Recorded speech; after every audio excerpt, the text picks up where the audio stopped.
Good morning, everybody. Thanks for coming to the separate SOAR committee meeting. Today we have a great presentation on the flow isolation analysis and what the next step that's really pending in the consent order on how we're going to move forward. Jake was with us today and he's going to do the presentation, and I think we're going to record it because when I've previewed the PowerPoint that he's put together, I think there's a lot of great information on it, and it could be a great tool for you to go back to and reference as you're working if you had any questions. So I think that we'll get started here as soon as Annie gets the recording going. Go. Is it recording? Go. Go. Okay. So without further ado, Jake, you ready to take over? All right, thanks, Dave. So as Dave mentioned, we're going to go over nighttime flow isolation studies. This is information that's kind of regurgitated since the feasibility study working group put together a lot of documentation. These studies were utilized throughout the region. You know, I'd say going back 2010, I guess even further back. Yeah, okay. 2000 is the early one I saw. Okay. Further back than that. So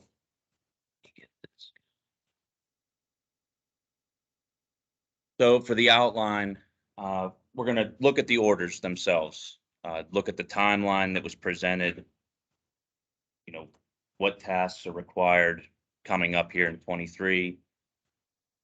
Look at the language in the order for paragraph 6 and 7, which have requirements in them for flow monitoring and flow isolation studies. And then we'll look at nighttime flow isolation studies themselves, planning, the who, what, where, when, the need for a control monitor, which flow monitoring, you'll see in the order language, goes hand in hand with the flow isolation studies. The field measurements and data processing, and then the final output, which would be a bubble diagram. We've presented this Gantt chart, the timeline of phase 2 COA activities. This is for the separate sanitary communities. I'm going to zoom in to where we're at currently. So on this chart, green represents all separate sanitary communities. Yellow is specifically paragraph 7 communities, if you're tributary to an SSO downstream.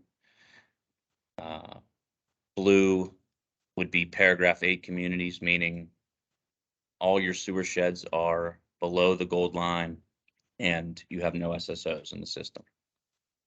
And orange would be communities with sewer sheds above the gold line standard. So what we're going to focus on specifically, I think you can see my mouse, is the fourth red star down there is monitoring and flow isolation.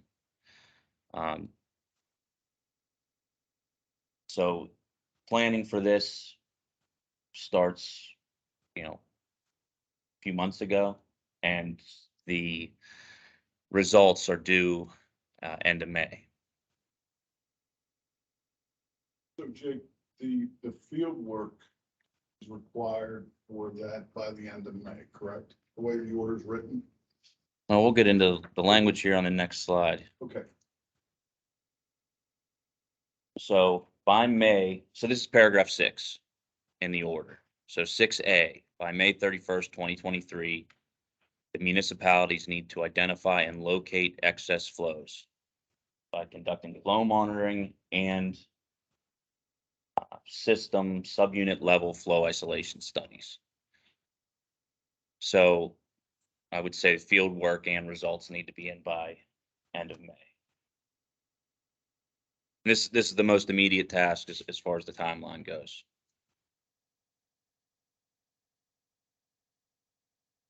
when we look at paragraph 7, so this would be communities tributary to an SSO. If a municipality has flows tributary to an active SSO, also by May 31st, they need to conduct flow monitoring and field surveys necessary to update their H&H model. But in addition to that, which is paragraph 7E, if the intention is not to eliminate your SSO completely, the implementation of a 10% project requires also by May 31st, 2023, flow isolation studies. And I guess it is important to note here, after the highlighted section, or other viable method to identify and locate ion. Well, go ahead. Your attention is.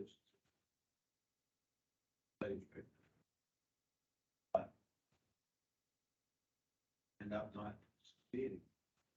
Do that. It can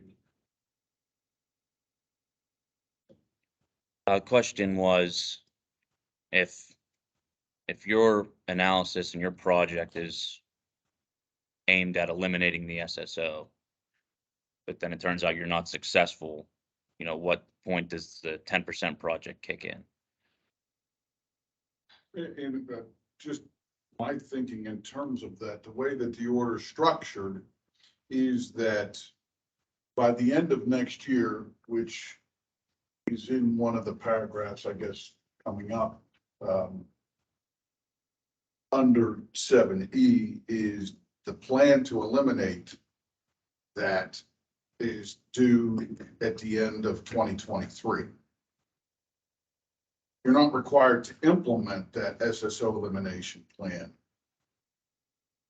but you are required to do the 10% project, whatever that form that is. And there's still an outstanding dialogue with the regulatory agencies as to where that's measured. Is that 10% influent to the SSO structure, or is that, could it be interpreted that that's a 10% reduction on what's actually discharged to the stream? Setting that aside, my thinking is, in terms of strategy, getting back to your question, Glenn, concentrate on the field work, doing the studies now, that you're working towards developing that SSO elimination plan. Whether or not you're successful by the end of next year, that's not a performance criteria in the order. Okay. So my thinking is strategically that you want to be in a position to at least have the plan by the end of next year and have your 10% project identified, because that's what's implemented in 24, 25, or whatever those dates are. So I think strategically, to answer your question, you're not necessarily required to eliminate it. You're required to have the plan to eliminate it. But at the same time you're developing that plan to eliminate it, I'd also identify the 10% project that you can implement in 24 and 25. Does that answer your question? answer the question. Thank you. Thank you, Jason. Did everyone hear that online? Okay, good. Another question. Regarding eliminating an SSO, if you determine that it does not overflow in a 2 or 10 year storm event, is that considered eliminated, if you have to physically? Can you repeat that question for those online, Jake, please? Yes, regarding the elimination of the SSO, if the SSO is not active for a 2 or 10 year design storm, is that considered eliminated? Is that okay? And so I guess the response to that is, and I can't remember which month at this venue where we started talking about categorizing the SSOs, meaning active discharger versus inactive discharger, categorizing those, and then applying engineering judgment to those. Obviously, paragraph 7 requires you to model that SSO and things like that.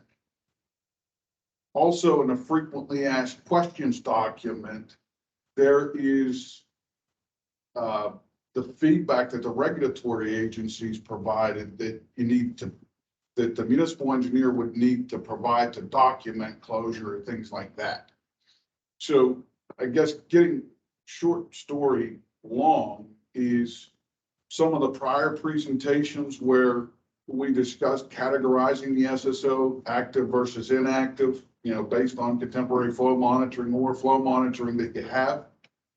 Using prudent engineering judgment in that process, because some SSOs might not be active for the 5 and 10, but they might be there for the super slobber knocker event that protects Mary Jones's basement at the bottom of the bowl of the hill before it goes down to the valley.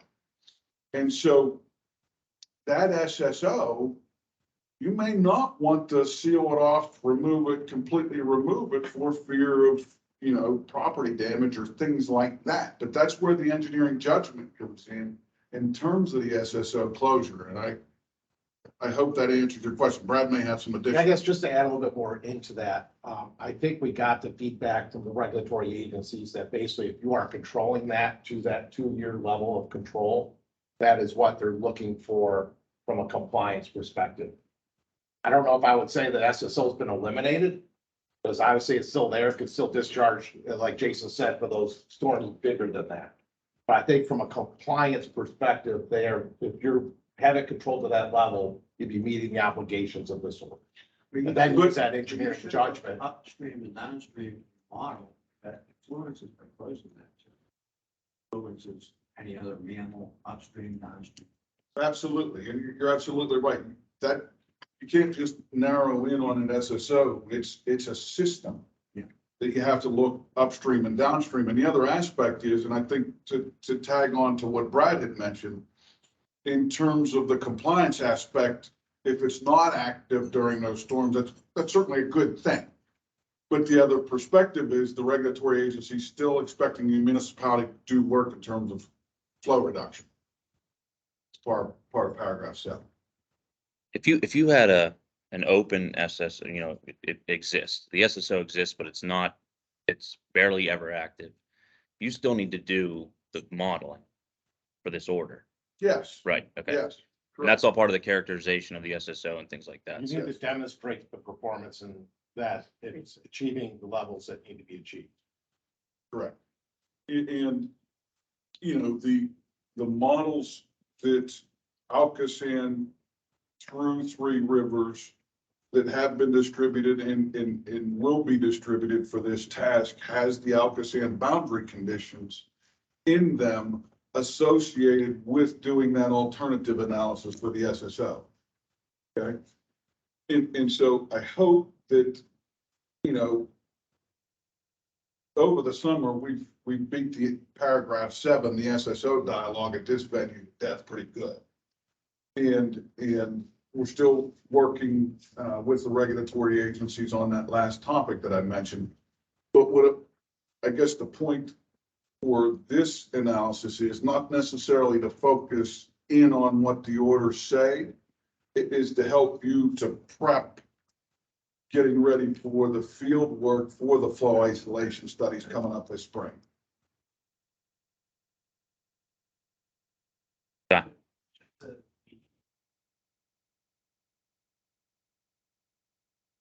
Question.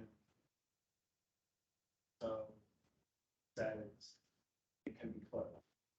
So I'm just saying whether or not the regulatory agency actually saying it's not active.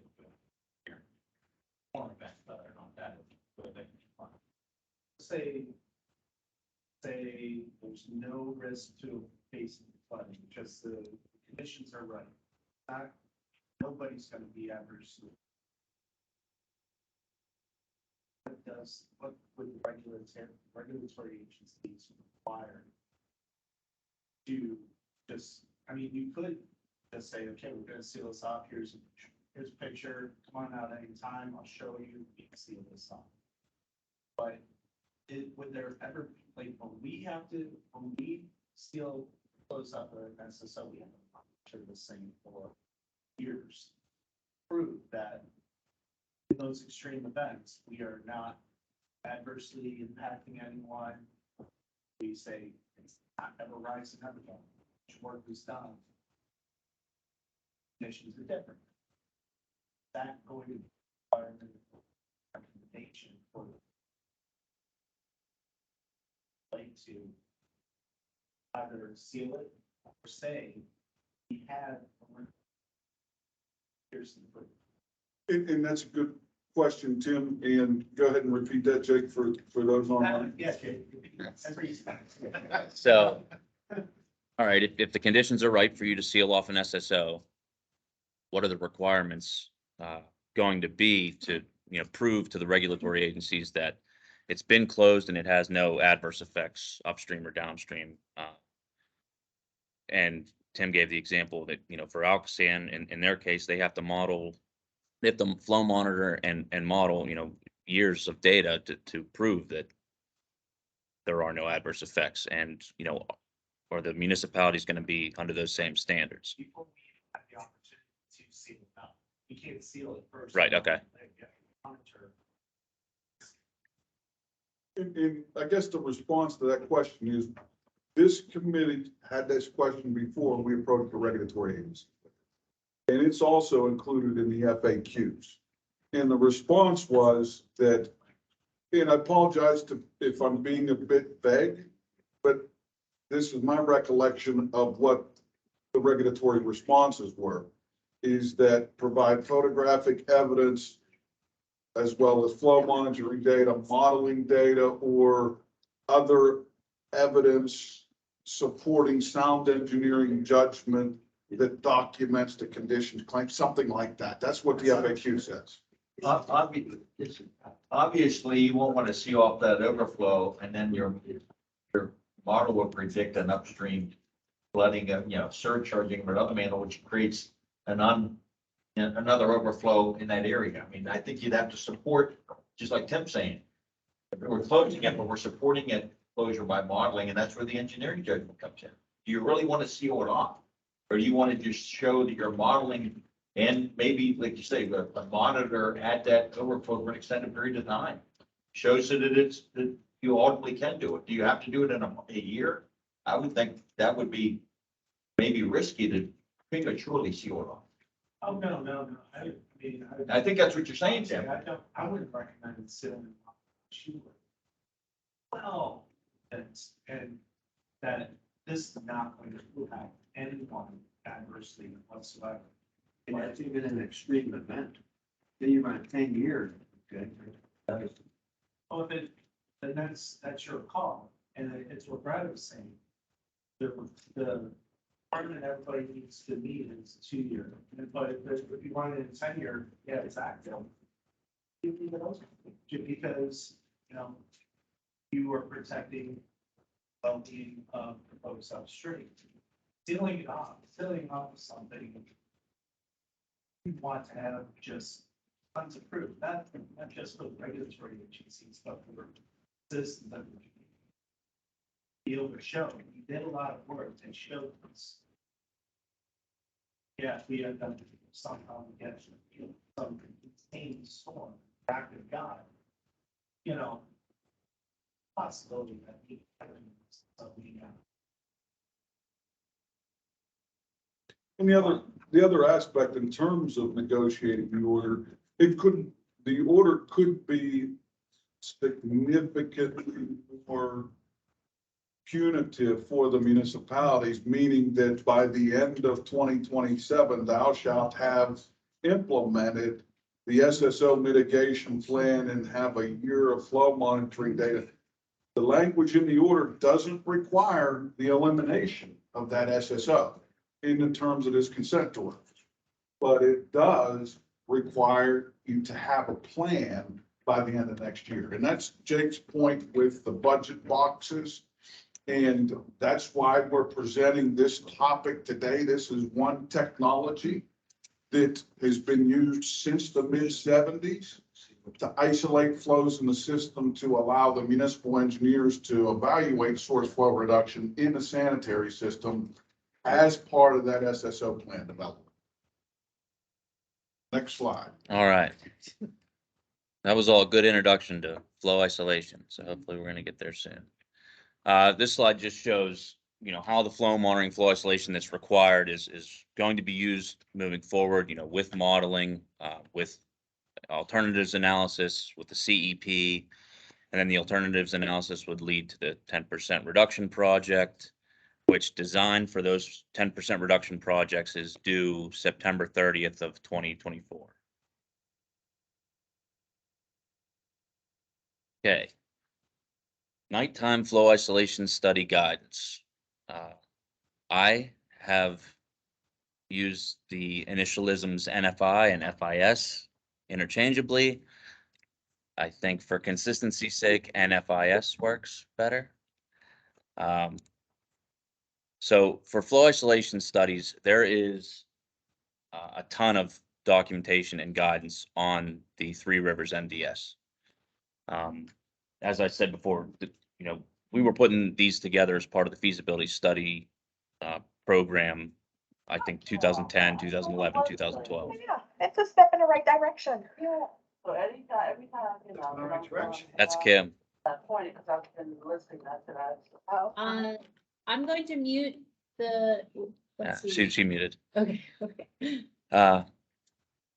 So starting with document 9 and 9A, this is part of the screening. This kind of gives you an outline and a decision chart of, hey, should I do flow isolation studies in the first place, and give some guidance there.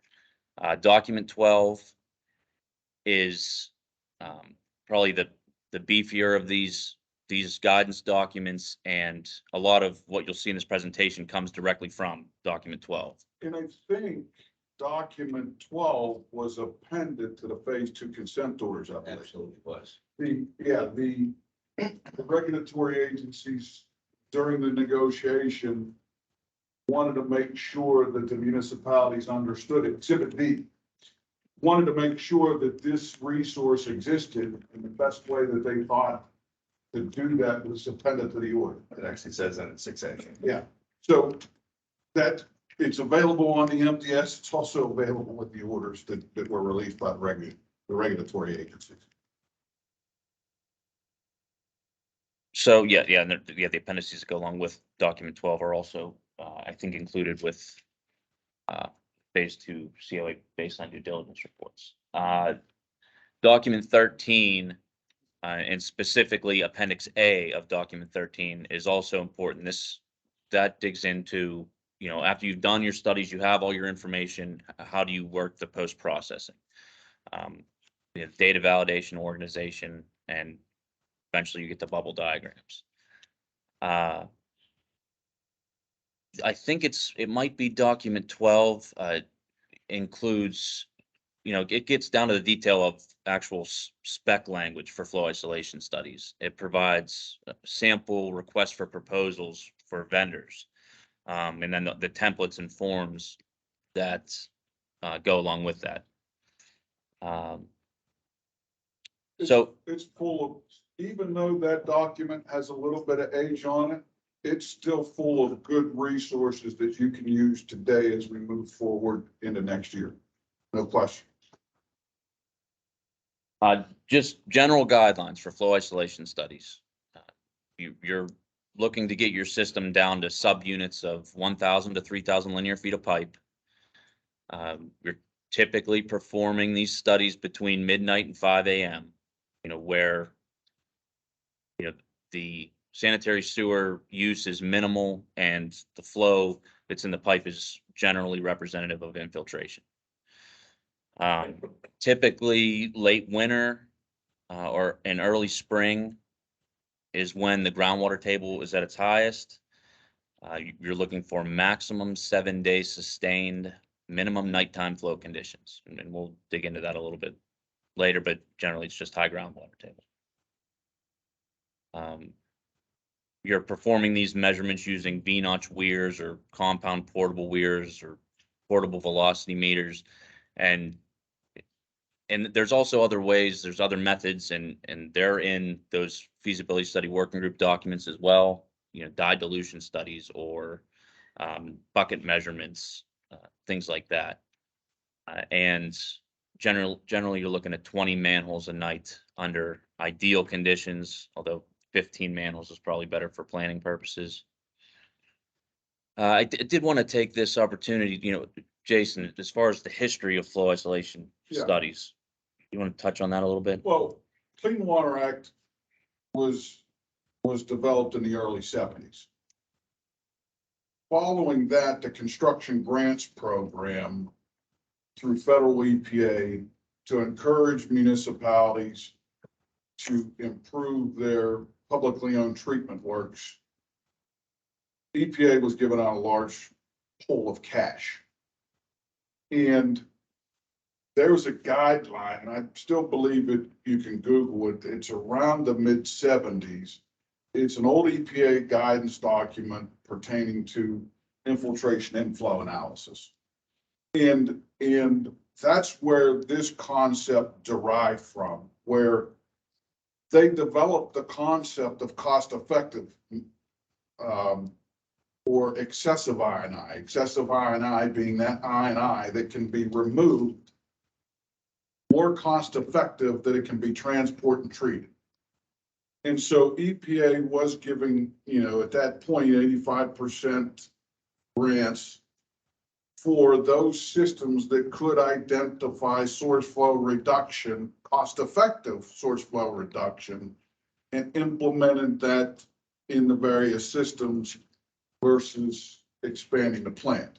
So that's where the guidance stems from. And then over the years pertaining to locally in the early 80s and in the 90s, this methodology kind of morphed into a Pittsburgh-centric methodology for isolating groundwater infiltration, because that component in the sanitary sewer system is constant over a longer period of time.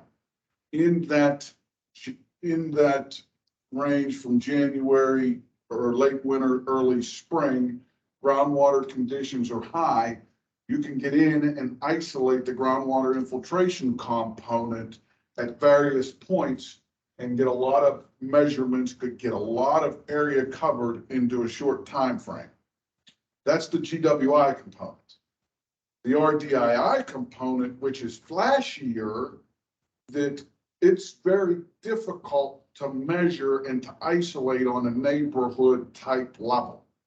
So the 1 to 3,000 feet tries to take the isolation aspect of GWI into the neighborhood type level. And these are just rules of thumb. It could be 5,000 feet if you have a key manhole that has 6,000 feet. Again, you have to apply prudent engineering judgment. This is just a rule of thumb.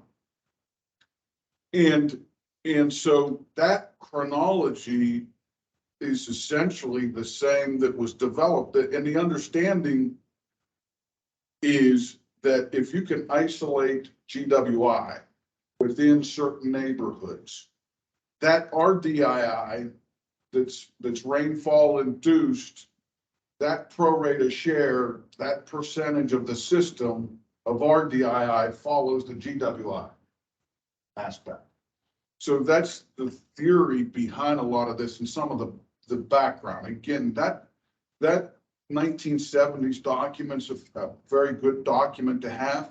It's a little bit different than what you'll see here, but it does go through the concept of isolating infiltration inflow in the systems.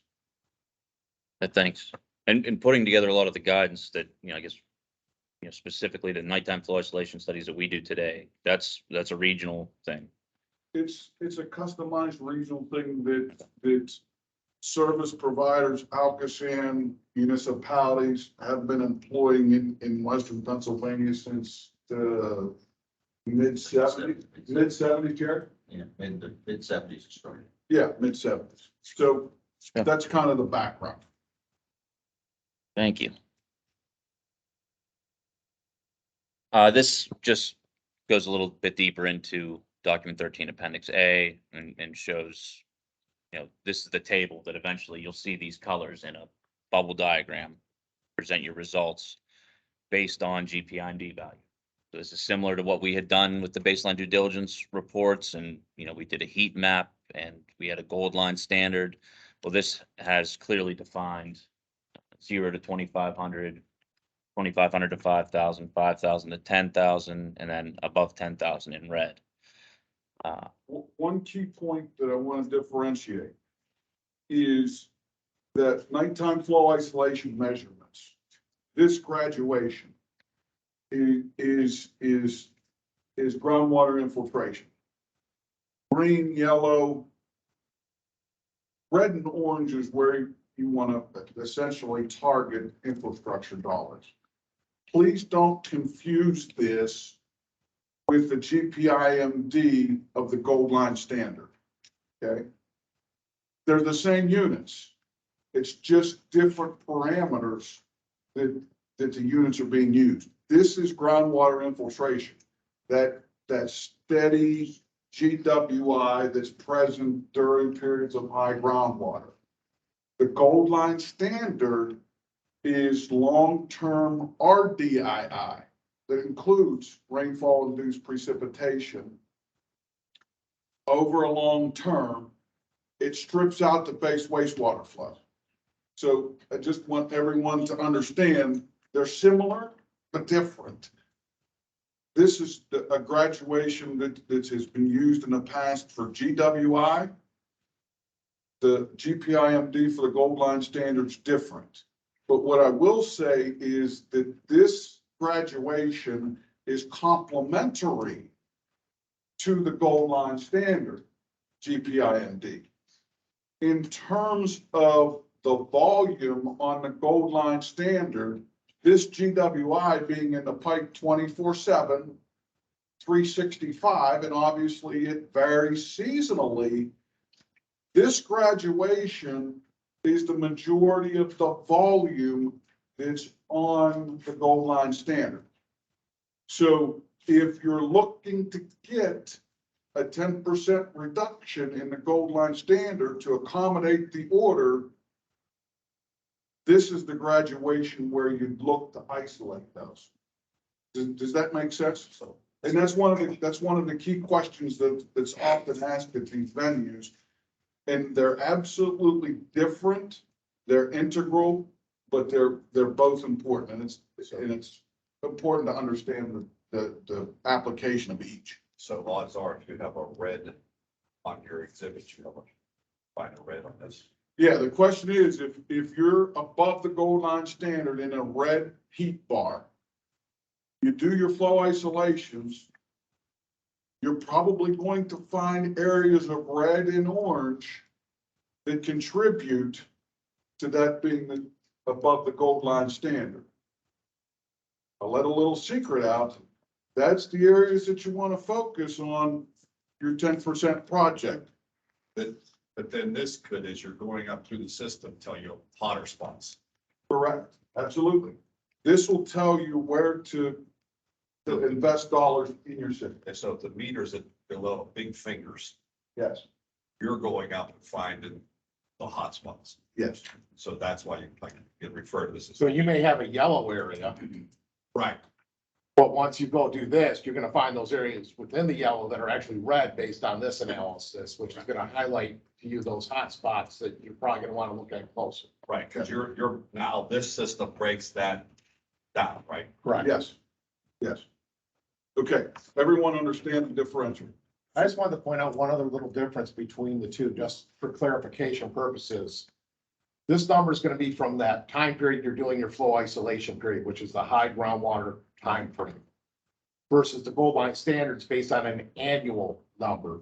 So that's another slight difference between those two, that all of a sudden this number may be higher than your other. You're going, why is that? Well, this is because this is really highlighted on that wet season.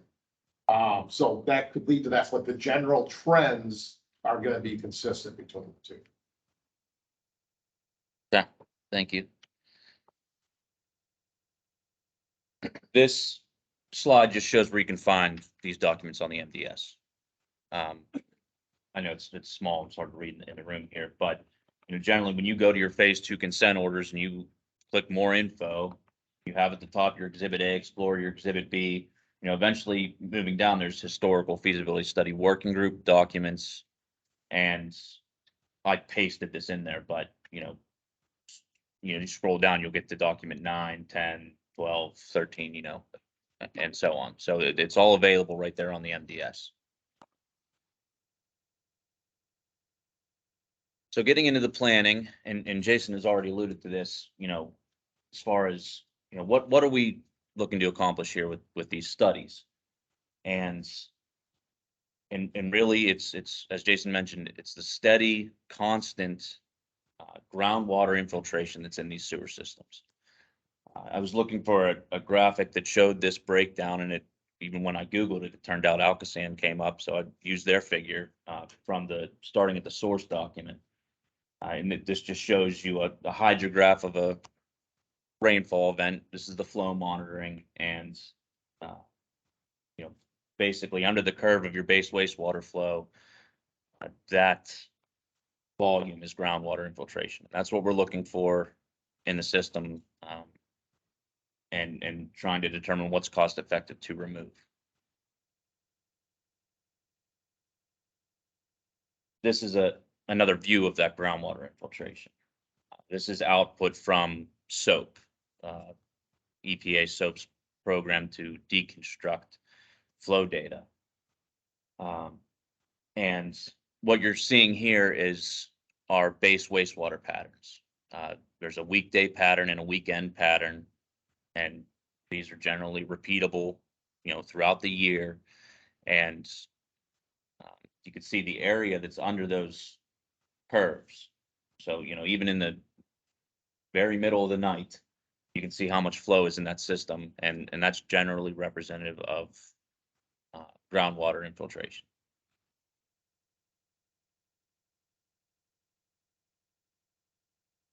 So who's going to be performing this work in these studies? I think it's most likely going to be a combination of your in-house staff, the engineering staff, or RFPs from service providers. As I mentioned, I think it's feasibility study working group document 12 provides sample RFPs.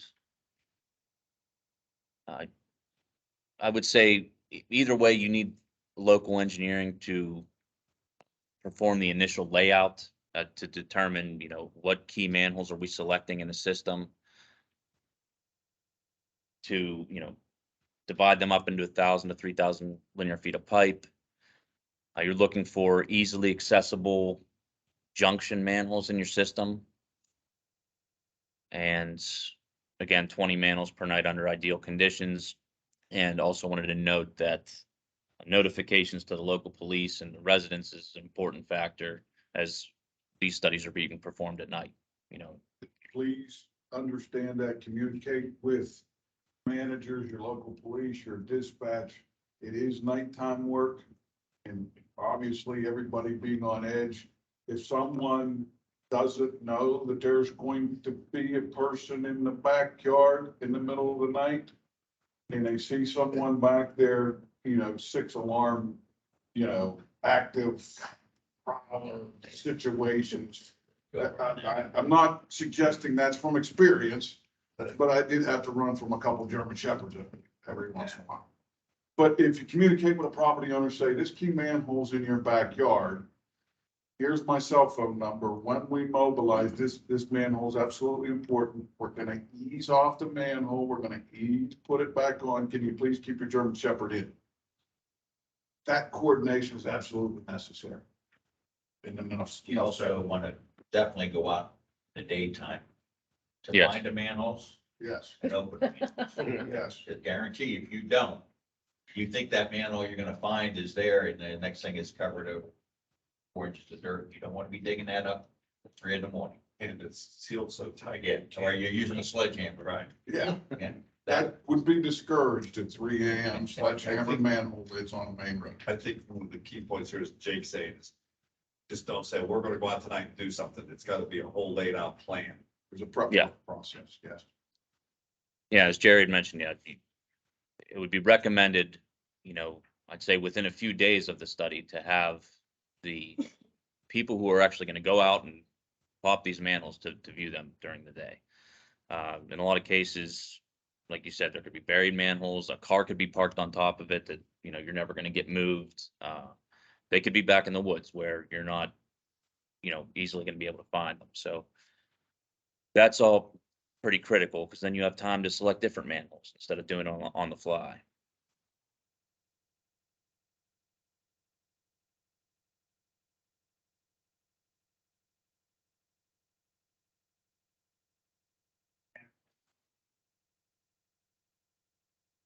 See the flow straight down. Yes, that's great.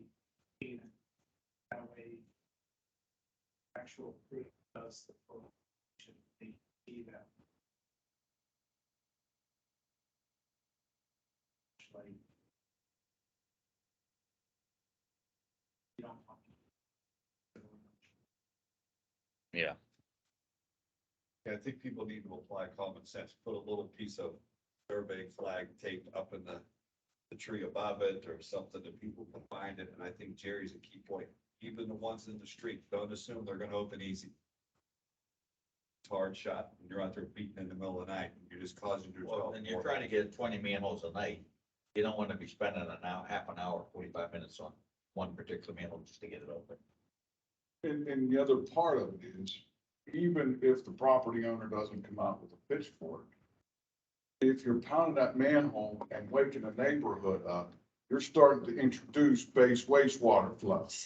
Because I had that happen, where not only did it take me too long to get into a manhole, to get it open, I woke the neighborhood up.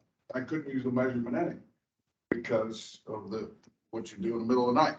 So there is some planning work involved. I'd say you also want to be confident in the connectivity of your system. And, a lot of these measurements, they're dependent on how the system flows together, the inch miles upstream. And, if you're not confident in that connectivity, your results will be skewed. It's hard to recover, I would say at that point. So,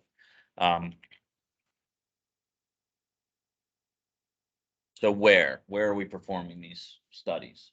This is output from the Exhibit B Explorer. So this is a sewer shed that was determined to be above the gold line standard. It's not tributary to an SSO, so this would be a paragraph 6 community. And we want to go in and determine, all right, what are our key manholes, at least from a planning perspective, that we want to get flow isolation measurements. So I was going to do a live demo, but it would have failed, I think, getting back into the PowerPoint. So these are just the manholes I selected. Looking at this system, can you see that back there? Okay. And generally, first I'm just looking for intersection manholes, like these junction manholes. Assuming that they're all accessible. But at the planning part of this, it's selecting junction manholes and trying to break the system up into, the 1,000 to 3,000 linear feet, but I'd say that's not as much consideration at this point. So I went through, I think I selected 12 manholes here. I think just because if this was our only night going out for this community, I think I would probably select a few more just because of the 15 to 20 manholes you can get per night. You might as well get that additional information. So I could probably go up and select a few more intersections upstream, or on some of the longer sections of sewer, select a manhole, an intermediate manhole. Jake, is there a hierarchy of which ones to start with so that you don't get your all of it 15 or 20, whatever it is, the ones you got were key ones? It depends on the plan you have. In a lot of cases, we have a system, a sewer shed that's more than 20, and we know it's going to take us multiple nights. So you have to take that into consideration. Hey, I'm starting on this leg. I'm going to hit this manhole, and then when I come back the next day, I'm going to hit that manhole again to, correlate the results between the 2 nights. In general, we start upstream to downstream. In this situation, I think that's how we would operate. I think if you were, running out of time during the night, that they could make the judgment call to skip manholes, for instance, but, I think they'd have to play it by ear. On the junction manholes, if anything, give up one of the more difficult access ones. For Yeah. example, if you have to walk up behind in the woods, and you just don't Right. have time to get it. Yeah, this one here's a bear. That one, there's a bear. But it's a junction, but It's a makes junction. you wonder, you would say, I can't get to it. So It- you rely on the one downstream. Correct. And in that case, this is your key manhole that would isolate that water. But again, you want to, when you're looking at this, you want to look at junctions kind of along the road. Again, it's about production, getting as much information as you can with the limited window that you have. And so, if when you're developing that plan, starting upstream to downstream or downstream to upstream, looking at those key junction manholes that are readily accessible, that's your starting point, and then you add to it from there. So the drivers for the junction manholes is more accessibility? Or is it also, one of the questions I had at those junction manholes, I say I have multiple lines coming in. Are you measuring both of those lines? Yes, So that's the other optimization Yes. that you're doing. From one site, I can grab two areas and Right. obviously absolutely. improve your efficiency. Correct. Absolutely. Good point. You might be getting, what's the purple one versus? And that's what we'll get to next. That's a downstream control monitor, and talk about the need for that. The last thing I want to mention on this slide, so this is still in the planning phase, but part of this, you need to make sure you have a unique identifier for each one of these manholes going through the rest of the study and the results, so that everything's kept in order. So even from the planning phase moving forward, make sure that they're labeled with unique ID. So the downstream star there is a control flow monitor. And you want to keep this in for a short-term basis. Generally, the most downstream points is your point of connection, I'd say. I would say also for our region, you're most likely putting this at maybe where your Exhibit B monitor is, or somewhere where the RCS FMP, a prior RCS FMP monitor was located. The monitor will help you first to determine when conditions are adequate for you to actually go out and do the study. We refer to that as a go, no go threshold. And also, this will determine the base flow rates while you're out doing the studies, so that you can then relate that back to a common datum, which generally 2008, which is our flow regime translation.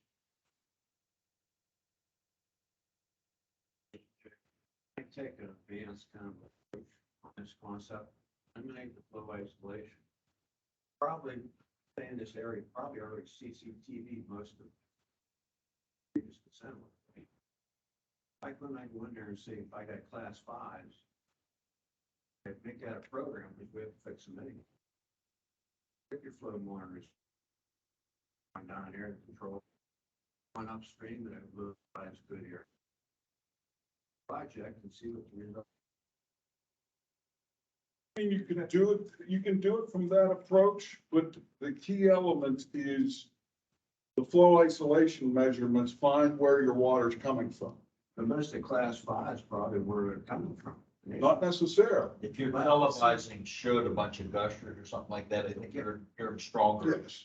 you're better. But if you did the televising in the summertime, granted, you would logically think if you have a bunch of broken pipe, that's subject to, but the ideal thing would be if you'd have done that televising in the wintertime and you could visibly see those gushers, then that helps make your point, I think.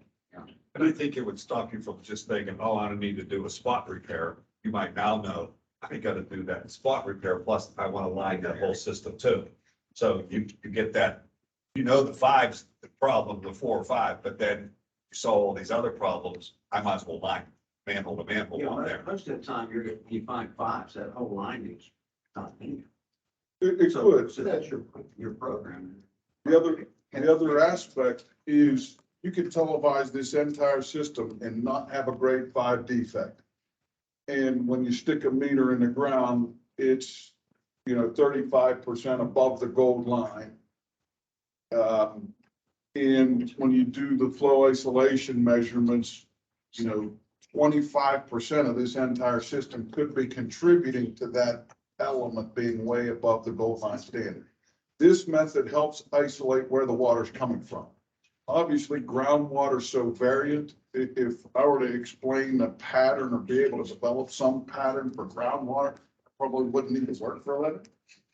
It's variable, and it depends on different soils, different neighborhoods. Within this neighborhood alone, Cary Hill Drive might be very wet, where Real Drive, there might not be a groundwater issue at all. That groundwater may be very much lower than it is over on Cary Hill. If we were using alternative methods, like I'm saying, then we already have to have that to the health department and have it.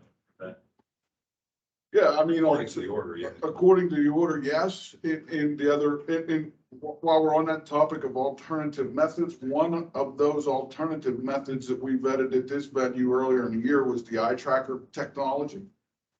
I don't want to get it too far into a deep dive of that, but that was, again, there's some language in the order that Three Rivers was able to negotiate to give the municipality some flexibility at selecting this methodology or an alternative methodology as, as the municipality sees fit. So there is some But flexibility. that ship sailed because you had to do it by a certain date. Yeah. Date's gone up. Although I think that I think you're- reasonably speaking, as long as you've shown that you've done this or something like the eye tracker, which I think has been specifically approved, right?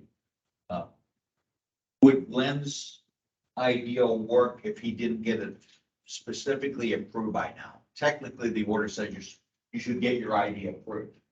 But- I'm doing but a in 10% a- project, but I'm doing a 10% project right now. So I think there might be, as long as, I don't know, the order says you should get it approved, not an alternative technology. But again, common sense make it, if you're doing something positive, I think that there'd be some reasonableness in the health department to take that into consideration. But that's just me. The best thing would be if you're gonna use another technology, and you knew you were gonna use another technology, to let the health department know. Right? Would that be? Yeah, but I don't know. In recent conversations, they pointed to specific language and said, this is what it says. Okay. So I would think that. Ship is sail? I wouldn't necessarily say. Sail, but Yeah, I I wouldn't wouldn't say you're gonna say- have a lot of latitude. I could argue about, most of the laterals probably where it's leaking, and you're not gonna solve that problem. Well, I You're think gonna flow isolate. Tony has a comment. Yeah, I think we also have an online, So, And again, private I&I, a separate issue, right. a similar issue. And as we go deeper into this dialogue, we're gonna have a lot of discussion on that next year. Because that does present a problem. And the key element, getting back to Glenn's point, if he establishes a flow monitor and he knows an area of a grade 5 defect that needs repaired and then needs lined, and that's the 10% project that you're doing. Me personally, I'd want to have some sort of documentation, perhaps this flow isolation measurement that says, okay, this supports why lining this sewer is my 10% project. Just saying, here's my data, here's my grade 5 defects, without any flow data to support that, is a weaker argument than having the flow data that says the sucker's wet. no, I'm saying put in a flow monitor you're doing the line too. And Understand that. keeping it in too, I understand that. And again, I guess, 12 months. let me make room for Tony because he wanted to come off mute and would like to say something. So Tony, you have your hand up. Thank you for being so polite. Would you like to go ahead and talk? Yeah, usually I'm not, but since I'm online, no. No, I think intent has always been, I mean, you go back to 2004, the intent has always been to show me or to demonstrate. So the point Glenn is making or everybody else is making is if you are able to do, even with the new technology, if you're able to demonstrate with flow data, with an flow data backed analysis, that your reduction is 10% or greater and therefore makes sense, I don't see where the health department would say, no, we can't accept that. I think you're telling them upfront is a courtesy. The issue is if you do it without getting explicit approval, you're running the risk of not getting the 10%, and then they tell you, well, you just spent your money for nothing.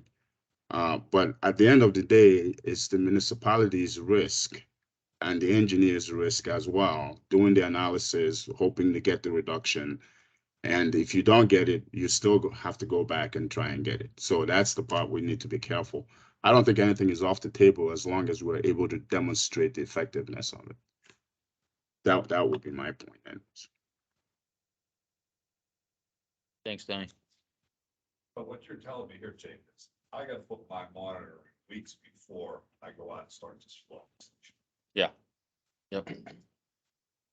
And to be candid, in a typical flow isolation measurement program, around December 1st, give the meter a month to settle in. You got January, February, March, you got the precipitation, you got the snow, the groundwater condition. That's the time frame in which you put the meter in, because you're gonna be reviewing that data and you're gonna be seeing where the groundwater infiltration is. And that's gonna be your go, no-go threshold. You know, beforehand, if you know at 150,000 gallons per day, that's high groundwater condition, that may set your threshold that says in, mid-February, I'm above that value. Let's mobilize the nighttime flow isolation crews. So that's typically when we'd like to put them in. And this is, good segue into this. Go ahead.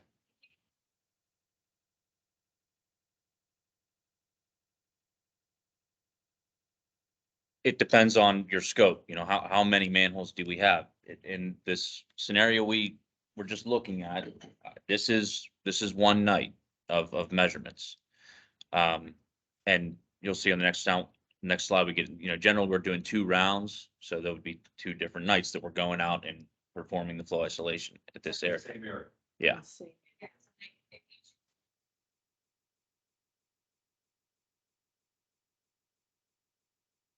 You want to plan for, by night.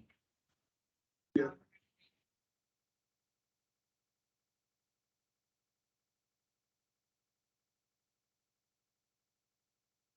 You're trying to get to that one, or that range of pipe length and subdividing your system by that. That's going to define how many you have. I think the 15 to 20 is just your production rate you get in a given night. And it's up to you to schedule whether that's, I'm going to go hit them all this one week. If the conditions are right, or whether, hey, my crews can't work all 5 nights. They got to do 2 nights this week, 2 nights the following week. You have some flexibility about it. Yeah, but you're basing this on a 2-man crew, right? Yes. So Jason, you're on Yeah. camera now, so you can with your point. flow monitoring data, and I'll just use this is probably around 50,000 feet of sewer, okay? You're trying to get a groundwater profile of this 50,000 feet utilizing these 15 manholes, okay? Your next point of connection may also be wet above the gold line standard, where you have a similar scope. And you may have another point of connection above that has a similar scope. So these green stars would be 1 crew night. The other POC would be 1 crew night. The third POC that I mentioned would be another crew night. And to get your second round, that would be an additional 3 crew nights. And that would all be triggered based on this meter. If the GWI at this meter stays above your go, no go threshold, then you continue doing the flow monitoring. So it may be a couple of weeks, as Brad mentioned. So it could be this week I have 3 areas that I want to do. Tuesday night, Wednesday night, Thursday night are ideal. Correct. So I hit those. Now, next week, if that stays there, I say, okay, Cruz, you're going back out. Yes, And you're going to do the same thing. But if it drops, I might say, no, you're sending you out because correct. there's nothing to do. But then the next week I saw it, we had a lot of snow melt or whatever. And then you say, okay, you start watching and say, okay, now we're going back out. But you got to go do the second round. Correct. Does that answer your question, Marissa? Super.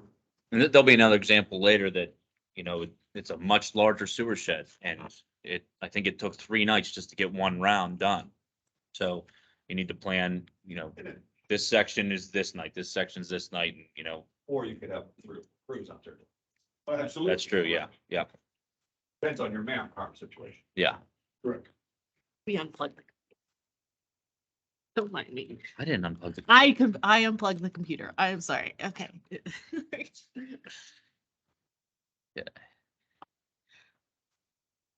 Okay, so I think we've touched on most of this, but when are we going out and doing these studies between 12 and 5 generally?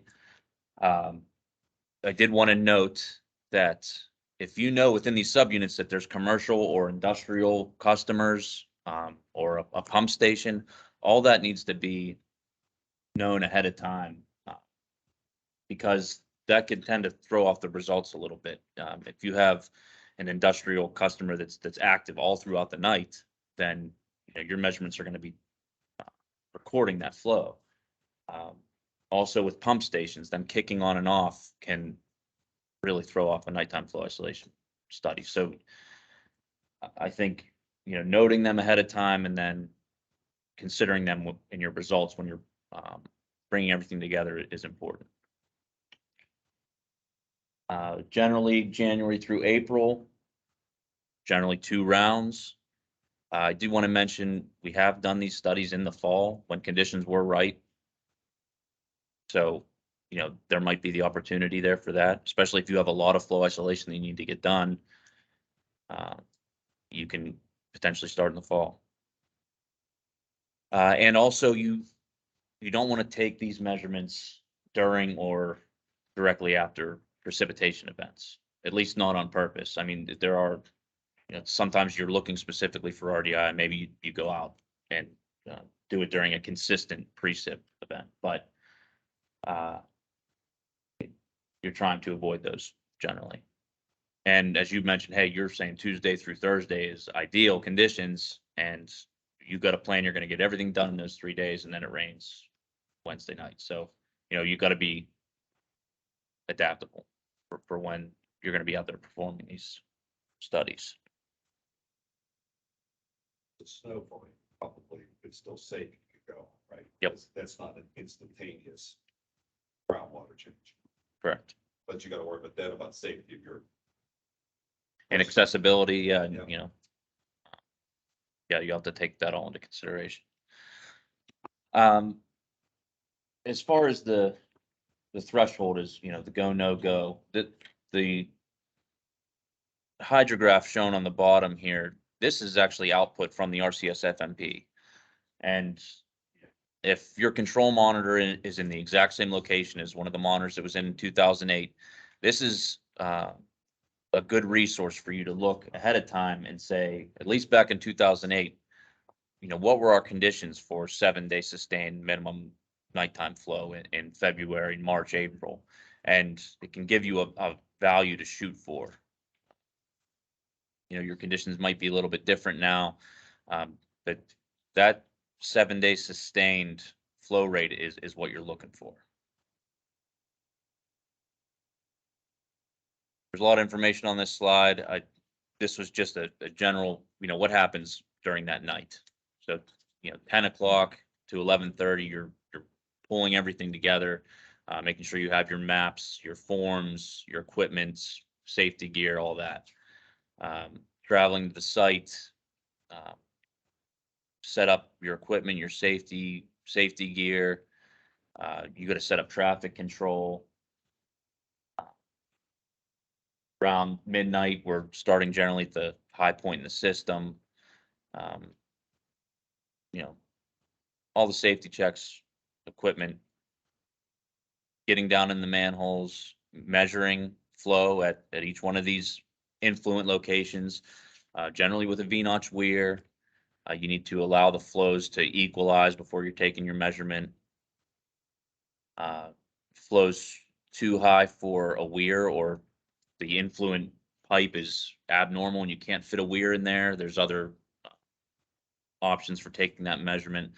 Generally, we're using a portable velocity meter with a depth measurement.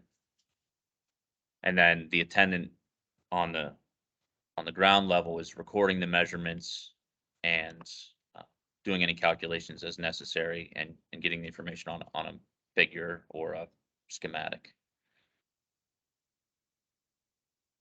This shows the V-notch weirs, you know, available in a lot of different sizes. This shows an installation inside of a pipe.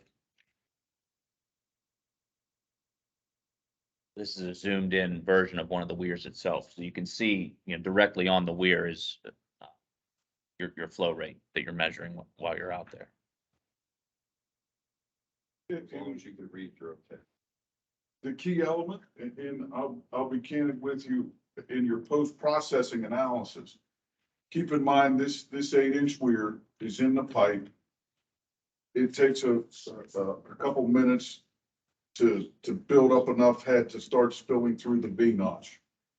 And you're on one knee trying to get, after you level the weir with the bubble, you're on one knee trying to differentiate between the different lines. So you need to be experienced in doing that. Take your time.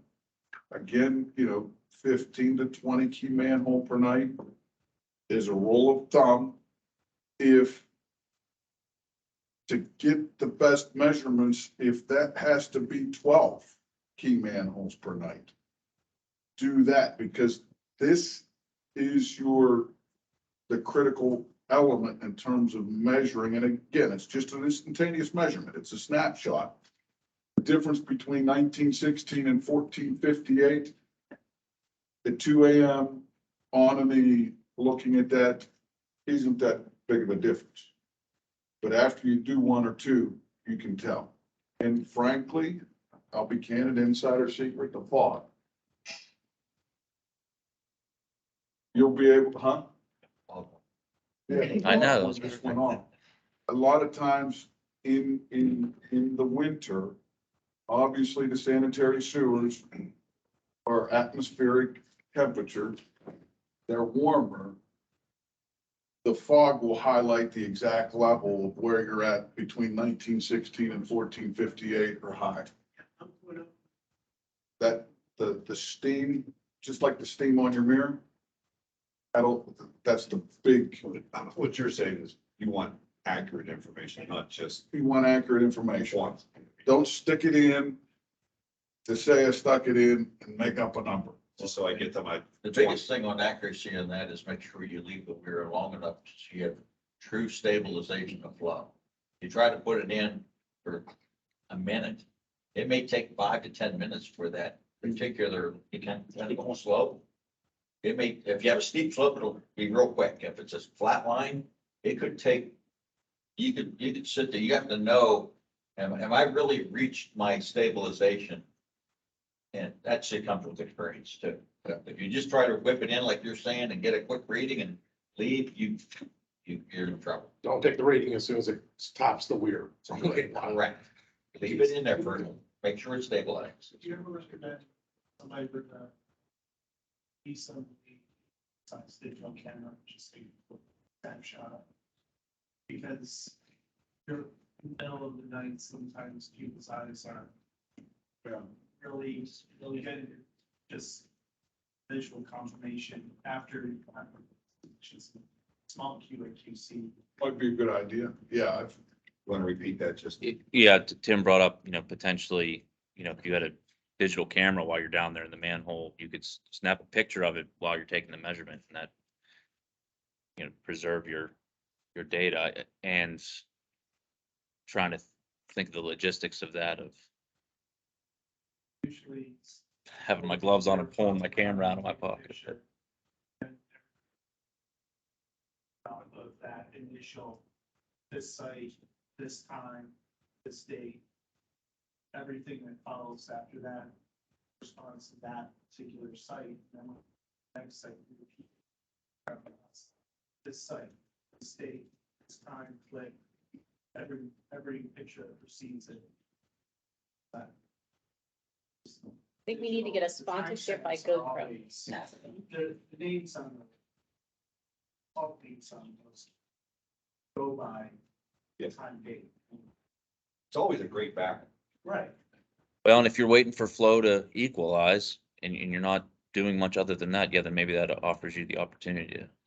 And the key element too is when you install this in the sewer, if after a minute or two or three or four, it's still super critical in terms of the pipe slope. And then finally it stabilizes and your reading is, I'm comfortable saying it's 11,290 gallons per day. But this is one where it wasn't laminar flow.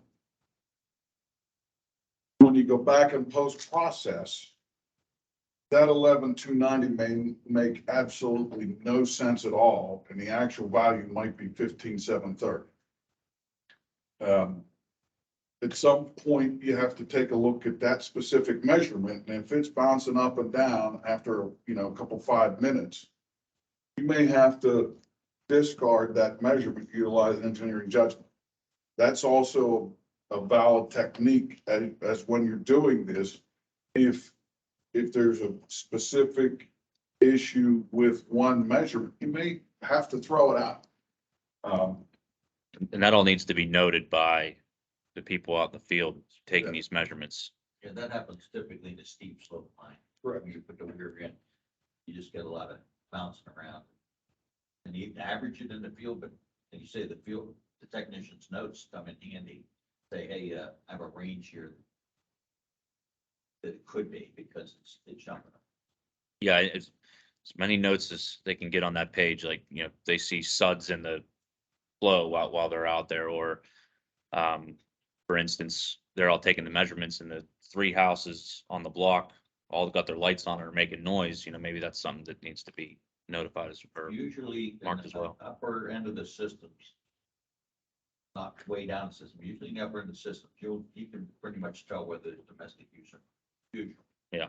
As you get further down the system, harder to tell. That's why, as you pointed out, you usually start at the upper end of the system. Because the theory is that the system takes a while to drain. So you don't want to work from the bottom system up, you want to work from the top of the system down.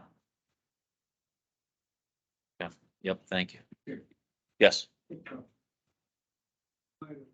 On from the 20 man, from the top of the system, doing that one full monitoring at one that particular night and move to the next. Well, the flow monitoring is downstream. There's a control monitor that you have installed for a few weeks.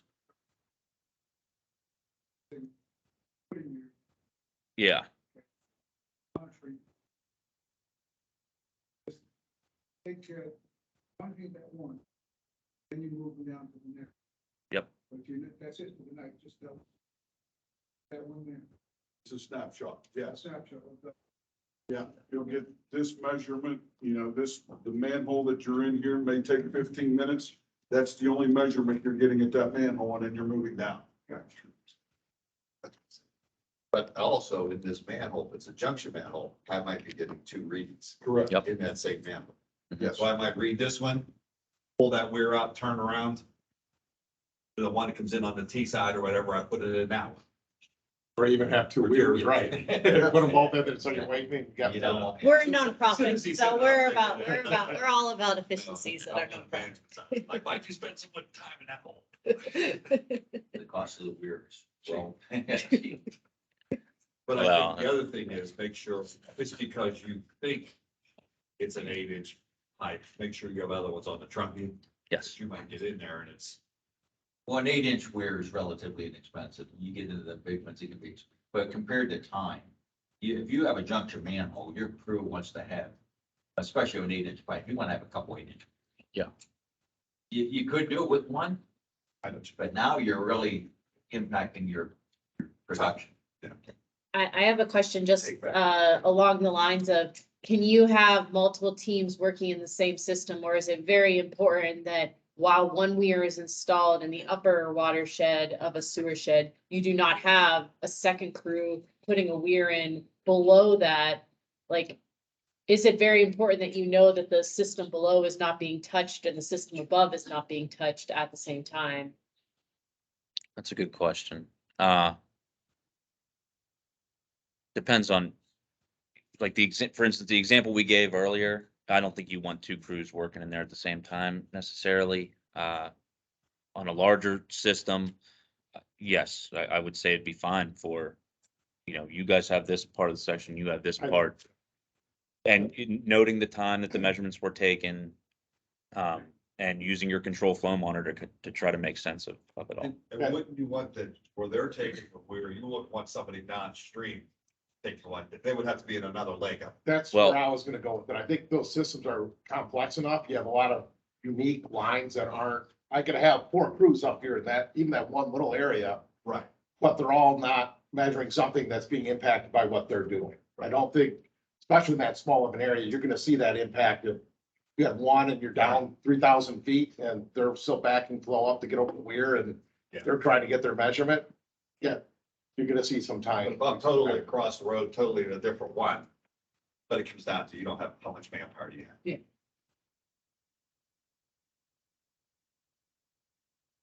This shows the alternative that generally we end up using, which is a portable velocity meter, depth measurement at the manhole.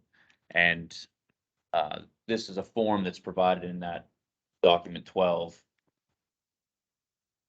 that allows you to calculate your flow rate right there on the spot. And it's important while they're out in the field to know these flow rates. It should make sense to them, the people out in the field, as they're going down, you're expecting to have higher flows as you go down the system. And when something doesn't make sense, they can potentially take an additional measurement if needed to correct that. That helps you when you're going and looking at your volumetric weir. The next one, oh, wait a minute, I'm still below my one I just did upstream. It's probably not there yet. It's probably still building up.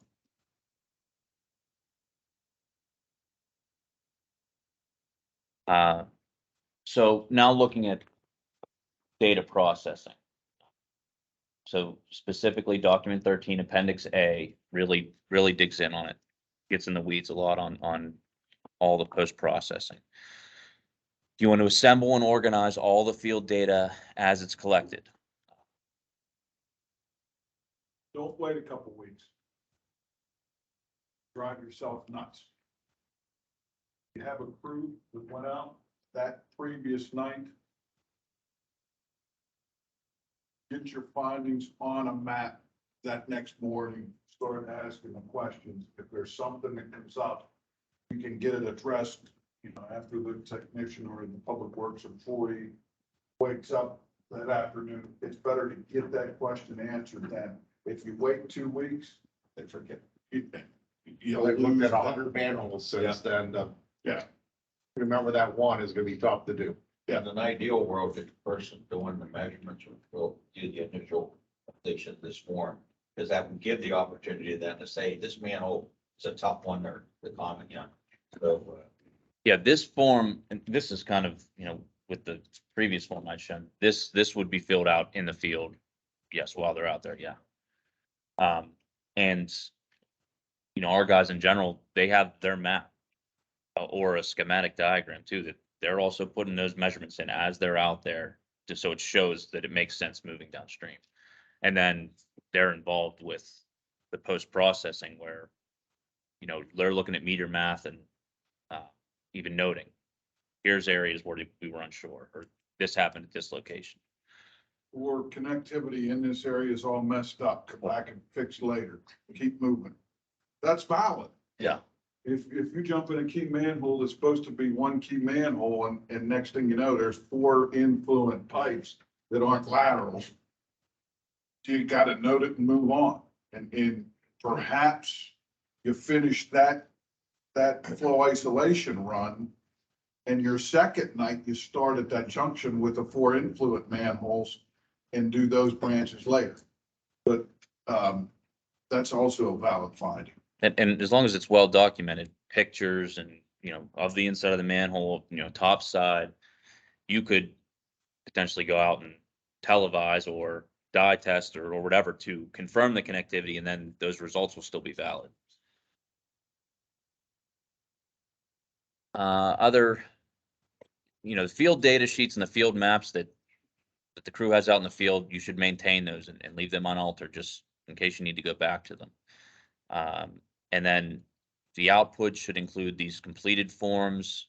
Eventually, it's a table summarizing all your results from that night by key manhole, and everything needs to, you know, utilize that unique identifier.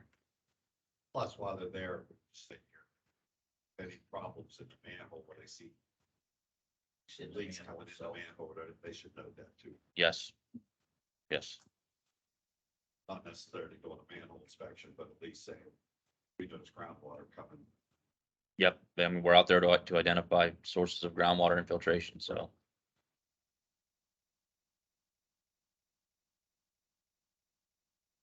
So, you know, part of the post-processing, or even while they're out in the field, they could be filling out some sort of schematic diagram like this. And it really comes in handy when you're doing the mass balance calculations to get your net results. When you look at these subunits, that it's all net results. So this math is very important.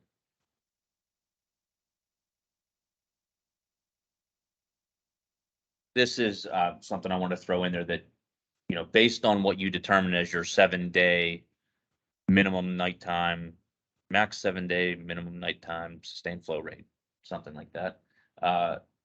You know, you can use that value to adjust yourself back to 2008. And in document 13, they give an example, in a lot more detail than this even. But I'd say for the most part, we're going to have a meter that was in there for 2008, and you can adjust back to it. And then the next part of this is taking that data and getting into GIS and creating a map, which we call bubble diagrams. We're calculating our GPIMD for each subunit. So you're taking your net gallons per day. If you adjusted it, you're using your adjusted value, and you're dividing it by the inch miles that are in that subunit. And then your GPIMD rate will determine what color that bubble is. This is back to our example that we had shown previously. We ended up doing an actual flow isolation study in this area. This was the way we received the map. It was done digitally in PDF markup, and showed at each one of these locations for round 1 and round 2, what was your result. Viewing it like this, where you're seeing round 1 versus round 2 at every single location, I think that helps you to get to a final composite results figure and determine, hey, this measurement may have been erroneous, or, you know, maybe somebody was using their facilities at this time. If you went out there Tuesday and it was completely dry, and you came out 2 days later and all of a sudden there's a lot of flow in the pipe, you know, something's fishy there. It's like some of those ones at the bottom, one's at 464, then the other one's at 115, or the one above is at 0 and 57. Less, there's a. Yeah, less than 57 is generally means there's flow in the pipe, but it was too low to measure and the weir wasn't building up. Your control meter can be used too, because if you do it a week apart, your base infiltration, your meter may be different. You could use that to adjust the values, or rate the values, if you think that that helps explain why reading Yes. 2 is greater than reading 1. Well, your overall infiltration of your control meter might be higher. So, I mean, there's a lot of, just common sense type of thing. That's why you have a control meter. Because you may be going round 2 a month later, I guess, theoretically. I don't know if you You could be, yeah. recommend that, but, And, you know, one of the key findings here, round 1 and round 2, round 2 is a little bit wetter. Yeah. Than round 1. yes. And it can vary based on, you know, groundwater conditions. But you can see a lot of on the fringes, you see a less than 57, which is next to 0. That's not where you're gonna spend a lot of your flow reduction dollars. And, you know, you start isolating some of the areas along what essentially is the main drag through this watershed. That's probably where you're gonna focus your 10% dollars Now, on. this is what you turn into the color map. Yeah.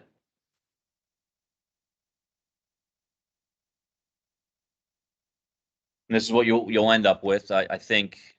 And again, the red areas aren't above the gold line standard. This isn't the gold line standard plot. This is your GWI, your groundwater infiltration profile for that subsystem for that night question. That's where your GWI, this is where your groundwater is getting in. That's the area you're going to concentrate on. Your 10% project. And I will tell you from a former municipal manager standpoint, this is the document you want to show the manager and the elected officials. Because if they're saying, why are you working on this street, not that street? There's, the proof is in this picture. And from, you know, the former municipal manager standpoint, when it was laid in front of me, it was obvious where we were going to be spending our dollars to try to get fixed. And it was easy to show the elected officials. See, look how one part of the area is okay and how another part isn't. Not saying it could change next year, but And this graphic is also helpful in a grow application. Tim DeShook said yes. Again, this is the effort that is in the order, the field work is referenced in the timeline, in the language that Jake had referenced earlier in a PowerPoint presentation. This is your output for both your elected officials, your managers, funding agencies, regulatory agencies. This is your supporting data that will help support your selection of a 10% project. One thing to note, what we started doing with these results is in the red areas especially is actually listing the GPMD value. Because when you say over 10,000, there's a big difference between 60,000 GPIMD or 11,000 GPIMD. So That hurdle lets you know where you want it to go. Yeah. Right, if you only have X amount of dollars to spend or. yeah.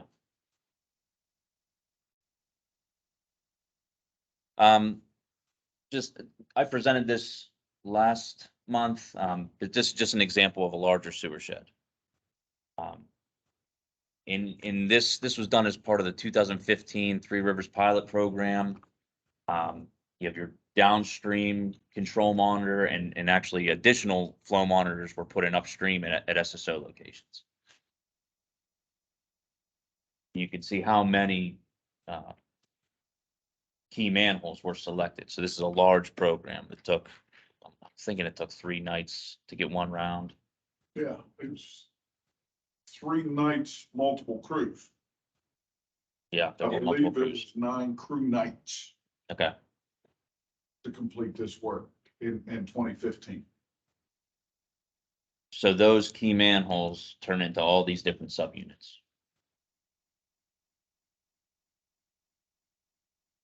This is an example of using 2008 data to determine, you know, go, no go threshold and to eventually adjust results back to 2008. You can stack the flow data and determine your max 7-day sustained minimum nighttime flow rates. This is what we ended up with as far as results. As you can see, it's, all over the map. We got wide ranging results. And the key element here is that in this system, I'm gonna say it's around 600,000 feet, something like that. It's a very large area connected to Alcosan C-48. You can isolate areas of groundwater infiltration to target your expenditures, target your investment to incrementally improve your source flow reduction program and remove source flow reduction.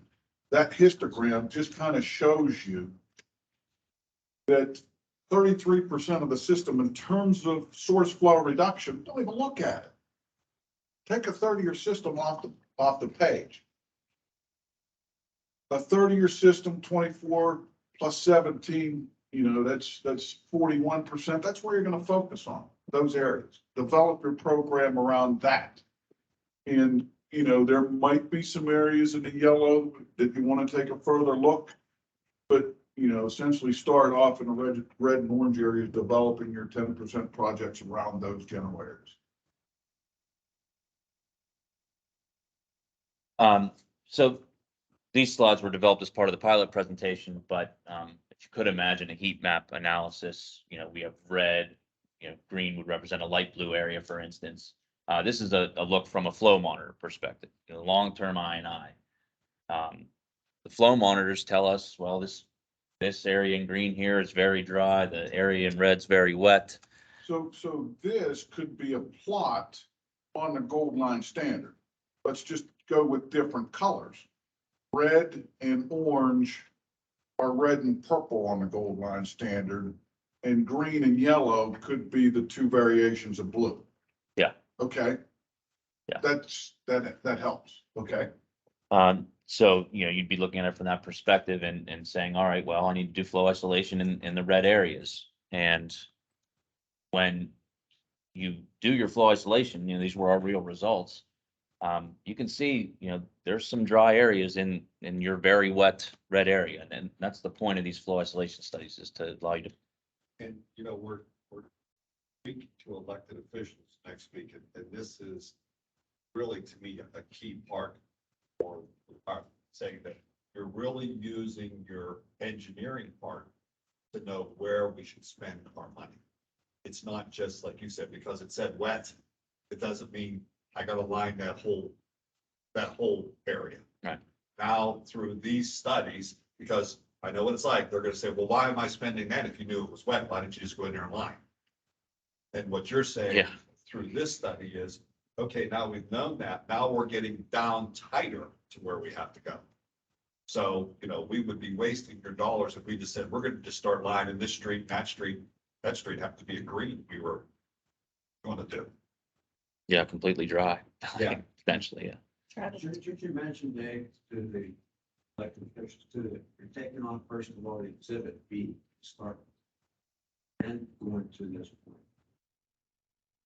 Yeah, I think that's kind of what I got from this one was, if I looked at that exhibit B, and it was with, go back a slide. Yeah, I think what I'll do is I'll So make if you this. went back a slide, like Jason is saying, okay, I'm gonna concentrate. I know I gotta do flow isolation in the very wet, the red.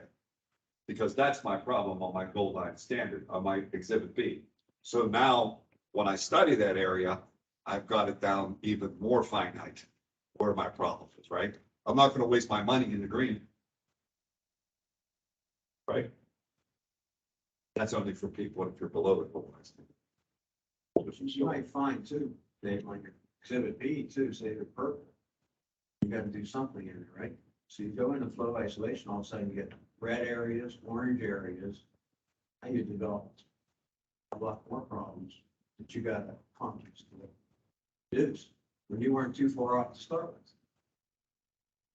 But I think realize when you do this, this isn't identifying anything else that's above the gold line standard. So it's not identifying any new areas.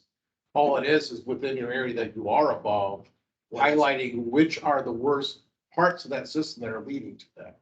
You don't have to get all of these. If I was just barely above in this area, maybe I only work on one of these red areas. I do my project, gets me to where I need to get. The other areas can stay red. Yeah, and I I think, don't have to get those all not red. I think that goes back to where Jake said they actually add the other notes on top. What is that red area? Is it just 10 or is it a 50? Yeah, yeah. You know, so I'm not, why aren't you working in the red over here on the right hand of the street? Well, that's only 10,000. The other area is 50,000. So I'm gonna concentrate my work area there. Right. So I think what it does, it just starts moving it down the scale of where I want to work. In maybe the analogy of the microscope. You have, let's just say, a leaf that you have and you're looking at it and it's shaped like a maple leaf. Fantastic. Okay, do you want to rehabilitate all the veins within that maple leaf? Well, no. So you put it under the microscope and you wind it in and you think, okay, this part of this maple leaf is where I want to focus. Okay, and you're thinking, whoa, this is still too much money for me to afford. You drill down the microscope a little bit more and you window in on specific portions of that maple leaf that you can cost effectively remove flows out of. And instead of rehabilitating the whole maple leaf, it's one edge. So you're just funneling your focus from macro to micro, essentially. Even if we say the one area is 50,000 and the other area is 10,000. If I go into that area of 50,000, I might be able to spend the same amount of money and remove 20% of the flow. Right? It's not. I also want to clarify, I do not believe that this flow monitoring, just in case your question is this aspect, you don't add POCs to your exhibit B because of doing this subset analysis. So your exhibit B wouldn't suddenly have 500 POCs that are micro sheds that you said, well, I monitored and I created this flow monitoring analysis and now I have all these reds and I have all these purples because I've gone down to the almost 1,000 linear feet of this. Your exhibit B does not change. It's just where your projects go. So I don't know if that's what you were asking, but yeah. You identified all these red areas, right? Are you eventually gonna have to get to all those red areas? No. No. Well, Not it if, depends not on, if yeah. you've reached your gold line standard without doing that. Not in this order. You have to get 10%. Right? Because these are not gold line standard numbers, number one, so they're not even related to the standard that's in the order. It's a whole different number, it's measuring a whole different animal. So these are not compliance items, this is just a tool to focus in on the areas that you would get the most bang for your dollars in trying to do some type of flow reduction. Travis, you had a question. Sorry, I want to Yeah, make sure we get to you. When you're developing these subunits, can we, kind of strategically pick our manholes based upon areas that have been previously mined or new construction? Or Yeah. That's a and methodology. assume that that's zero? Well, when you're picking your key manholes, couple slides that we had before, if you knew this area, all this area was lined, maybe you add a couple key manholes, because then you can utilize that measurement as an effectiveness type of calculation. That's a valid strategy to add a key manhole in there. Absolutely. Or even take one off. If you know an area's been mined, you could say, well, look, I can go out at this key manhole and pick up 8,000 feet of sewer instead of 3,000. I go there and I see that there's no flow. Now, if you happen to see that there's flow, I think you'd want to go up and you have your backup plan. Hey, if I see flow in that lined area, I may want to go up and Absolutely. see where it's at. Yeah, I think that's a good approach. I think where you think you're really dry, I would be at the higher end of your, footages. Where you think you're wet, that's the area you want to focus. That's where you want to be as more refined as you can be. Right, because you could be wet in the high end of that, and as you get closer to meter, that starts drying up, right? What you're trying to find is where's my best bang for my buck? I just asked Jason, just because I take 10 out of the red on this calculation, doesn't equate to 10 on the gold line standard, right? Yes, and what I'll mention to you is within this sub area, there's a little subunit that's there. And it probably has a high GPIMD value. Okay, again, it's flow rate divided by inch miles.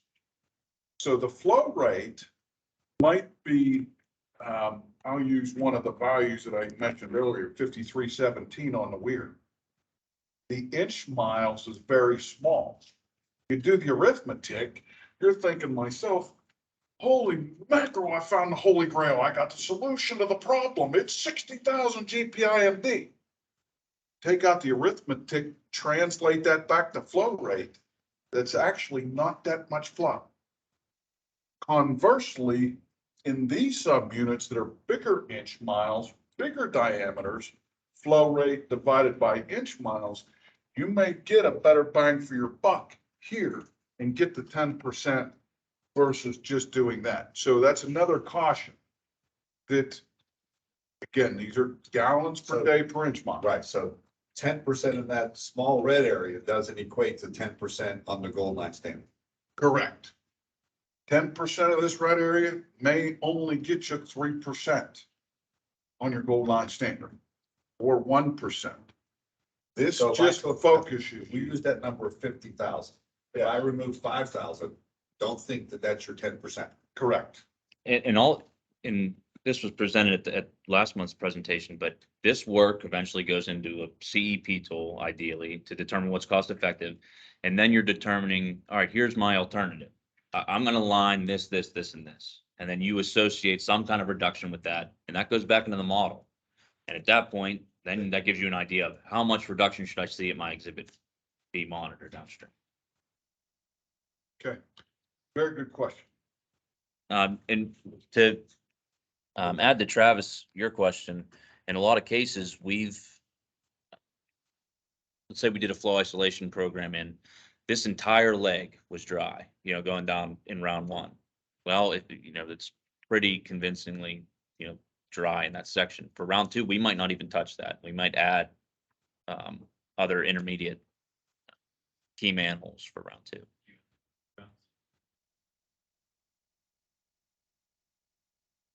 That's a good question. And Travis's question, do you need to do 2 rounds?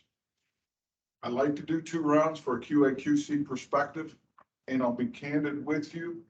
It depends on the season. If it's a short season where there's high groundwater infiltration and there's a deadline that you're facing in terms of source flow reduction, you may have to go with 1 round.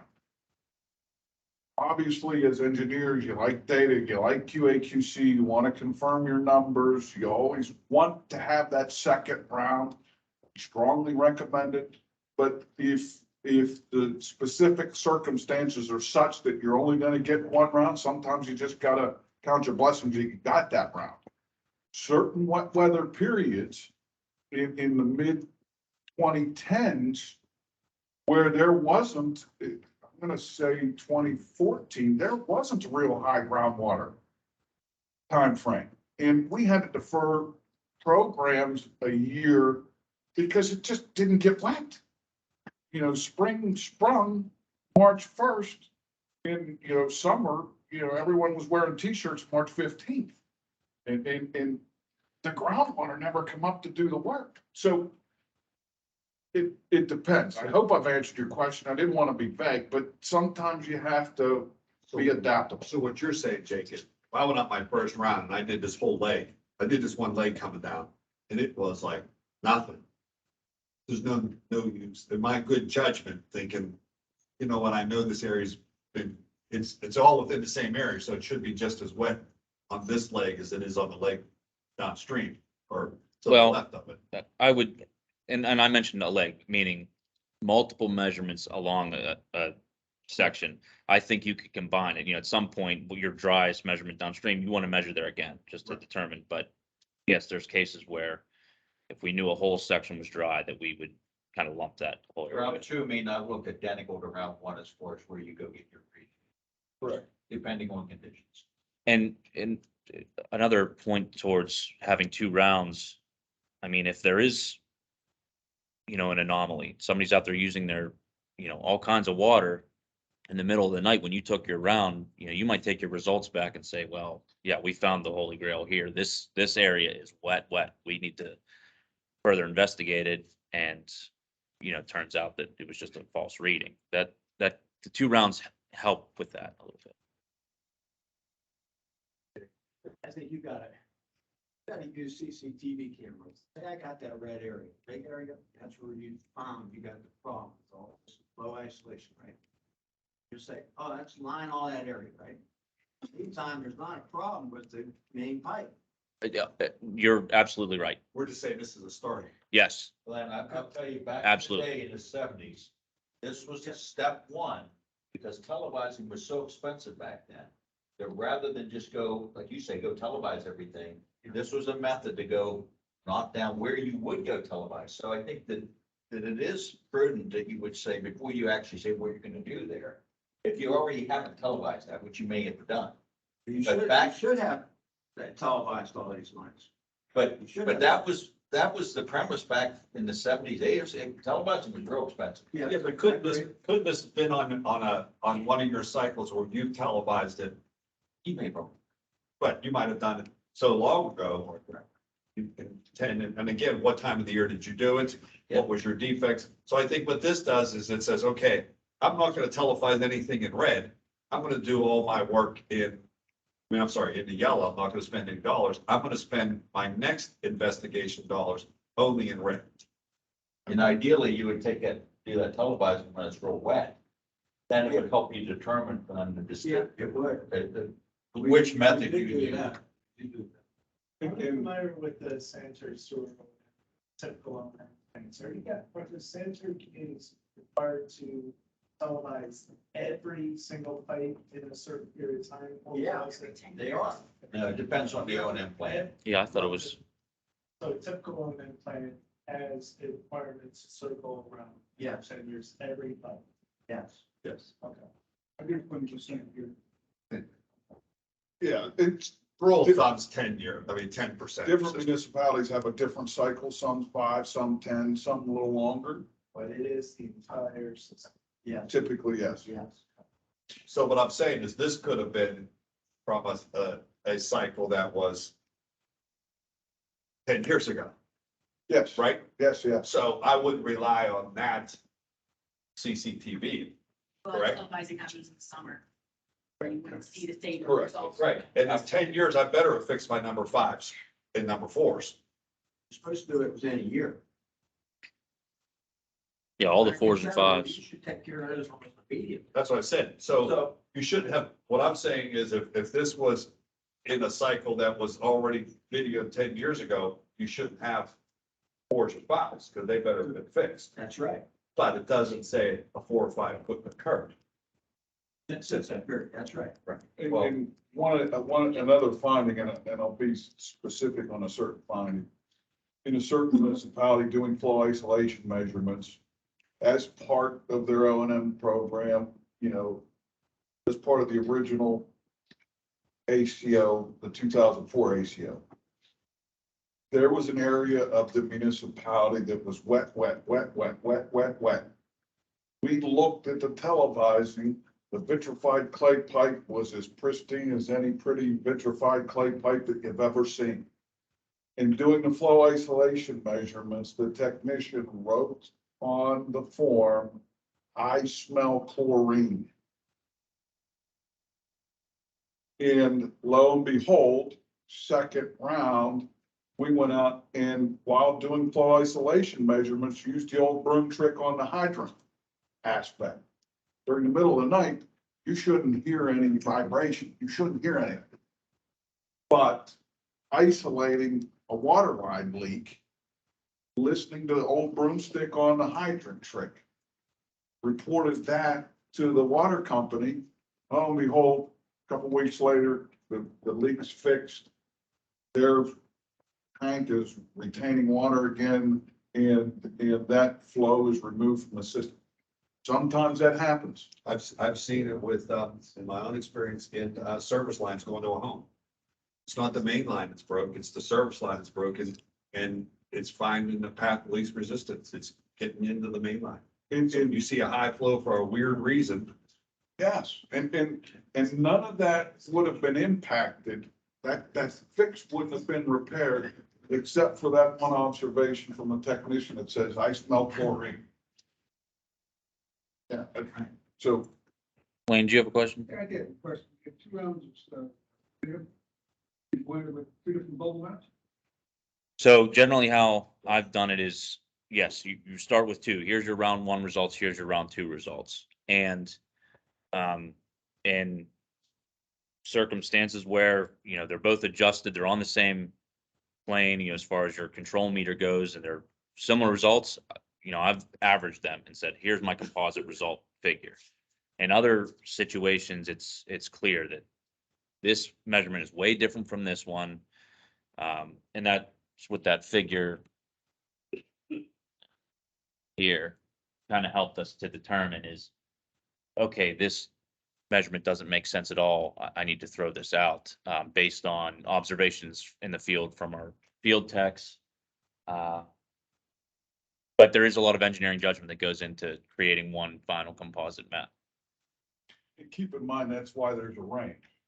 So if you get a little bit of different value in the first round than you do in the second round, when you do the meter math, it may not even change color. But that's a very good question, Wayne. You have to apply engineering judgment.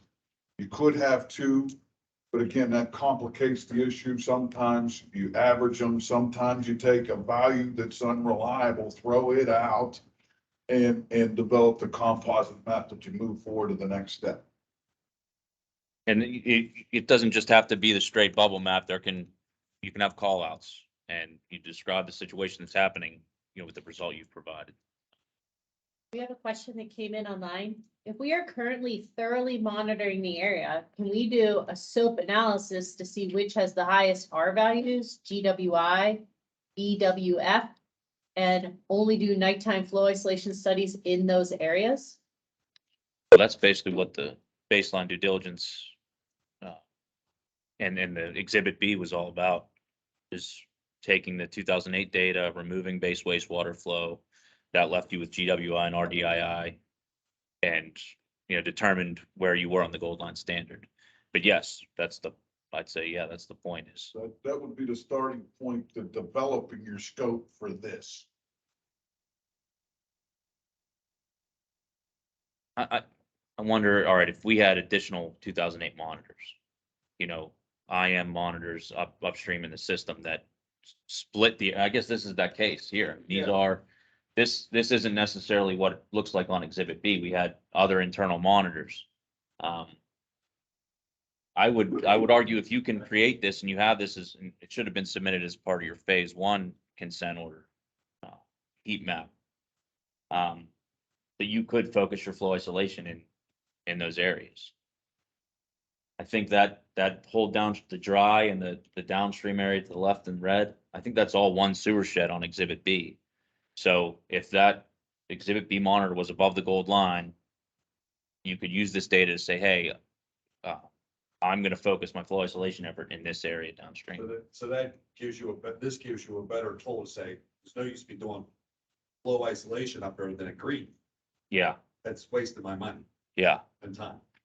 So that's a very good question, I think. So it seems like you start with this, then you go down to the next one you had. It's the microscope, starting with the maple leaf, putting it under the microscope, and then starting to zoom in, zoom But you in, can't- zoom in further. How do I do this without going out and doing 5 flow isolations within the red? Plus the sub monitors. Yeah, you had other monitors in 2008 or contemporary data that. So within that red, I had sub monitors. Now I go in and kind of light those up. Yeah. And say what that was. Then that goes back to your fact that then I put my control monitor at the one that is up focusing. Yeah, And then do my flow isolation above that. And that's spot on with the person that asked that question online. you take a look at this data, do that deconstruction, make informed decisions on where you focus your flow isolation measures. And that's, frankly, I really appreciate that question Yeah. because I think we've got the message across that's how you do it. That's a very good question. The results for the flow monitoring data that you guys had. So did you have 5 flow meters in that area though? Yes. There was more, yeah. So I think what she's saying is if I had a meter here, a meter here, a meter here, you start looking at those, what those colors would be, right? Yeah, you could start, you could break it down further, yes. So if this meter up here showed this area is blue, I think, well, I'm gonna work below that meter. And I keep working down till I start finding the meters that, Yeah, you can certainly do that. Example, what did you actually do to the project? Very back. I don't know that there was, Part of actually, that, there was a lot of lining done in that sewer shed. there was a lot of lining done in that sewer shed. And one of the other key elements in this orange area, go back to this was an orange area. We utilized this just to demonstrate that point of how to isolate data. Within this orange area, breaking that out there was an area that was really wet. And that area was essentially in the valley that municipality went to Alcoasand, designed, built, and got funded for a soil flow reduction project tributary to an SSO. And they're in the process of post-monitoring. So was this a multi-municipal? this leg was not. No, I mean, was this whole area more than one municipality? Yeah. This area is. Yeah, the whole red, green, yellow, is that many municipalities? It's two. Two. And that multi-municipal dialogue is ongoing right now in terms of the baseline due diligence report.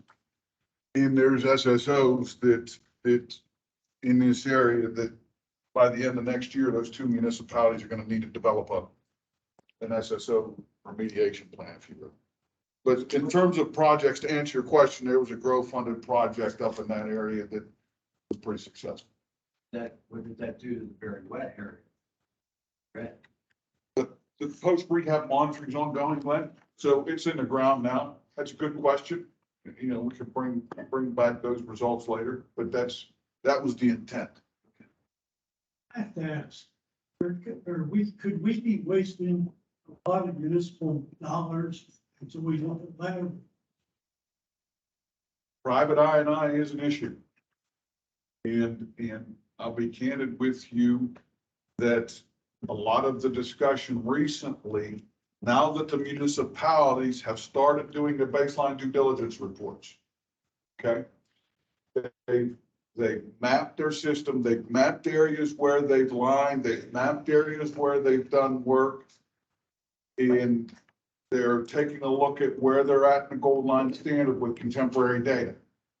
And they're saying, oh, by golly, I've lined 90% of this area tributary to this meter, and I'm still 12% above the gold line standard. Those discussions are very, very right now.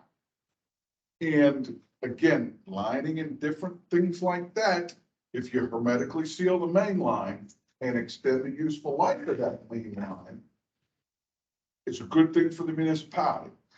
If you seal that main line and there's a lot of groundwater that's in the neighborhoods, migrating back to the laterals is a real phenomenon. Foundation drains is a real phenomenon.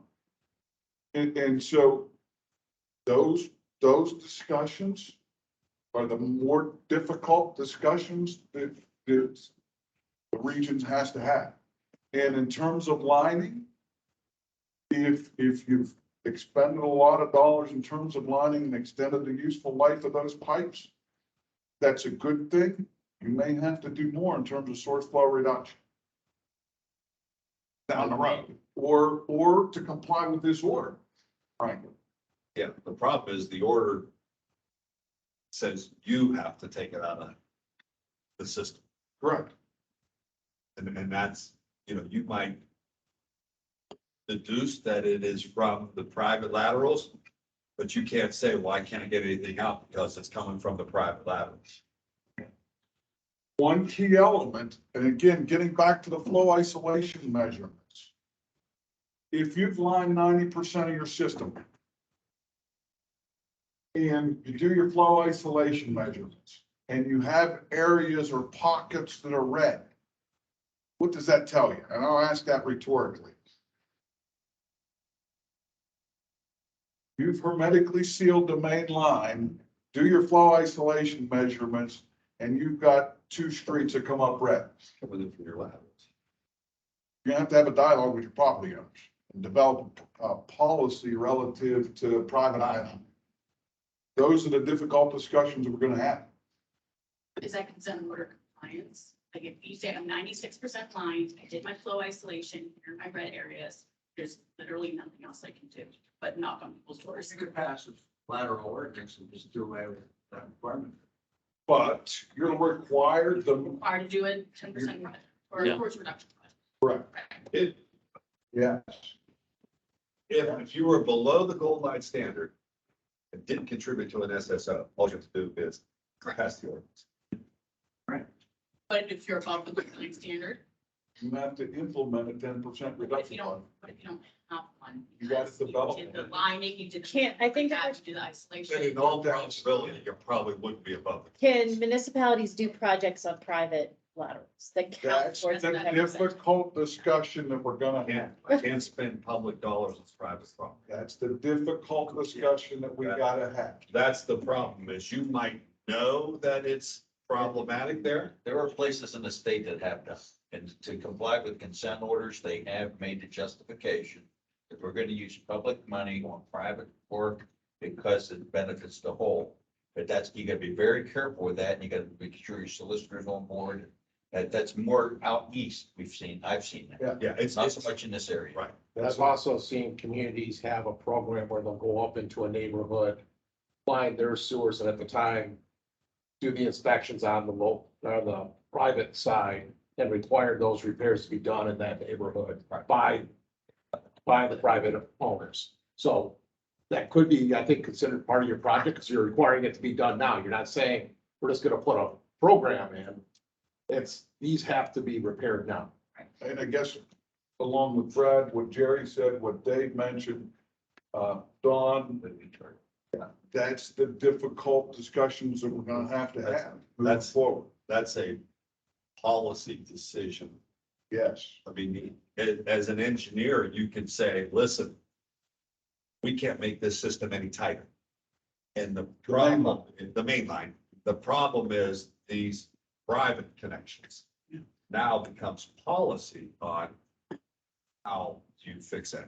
And I think that was a point in this order, isn't there, Johnson? Some community that has an order that said you will fix or you will mandate, Yeah, and the Johnstown order was a little different, but the outcome of that was that the regional treatment authority, who directly bills all the customers,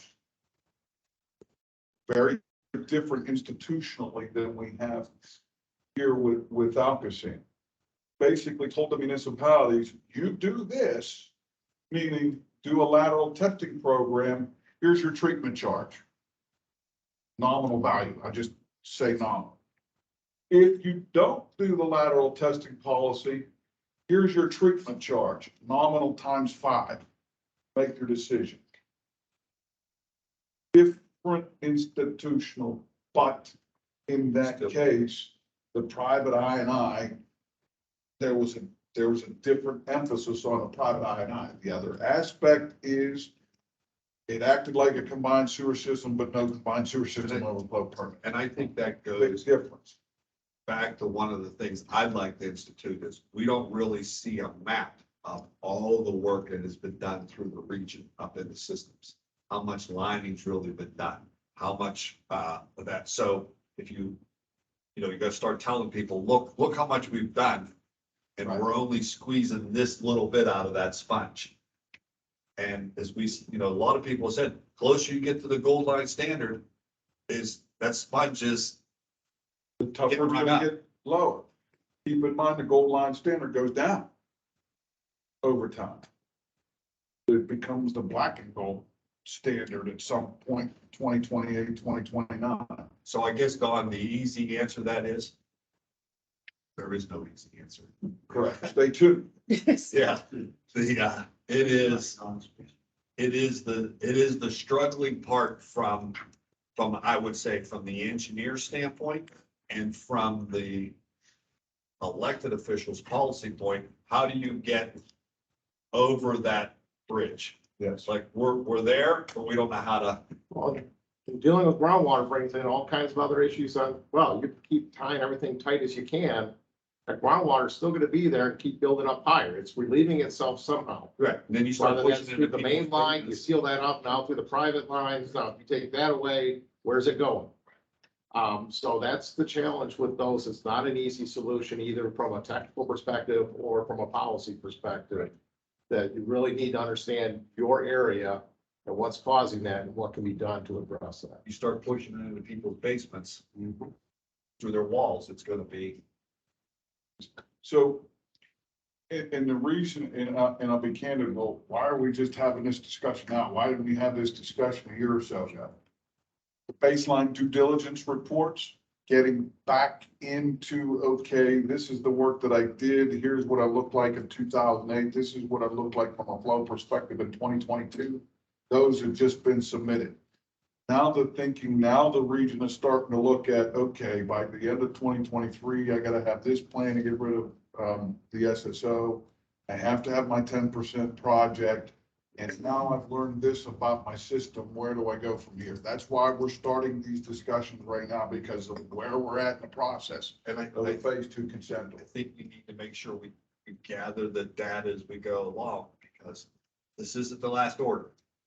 So we have to be prepared for that next order as to where we think we're going. If the systems become so tight, now what do we do?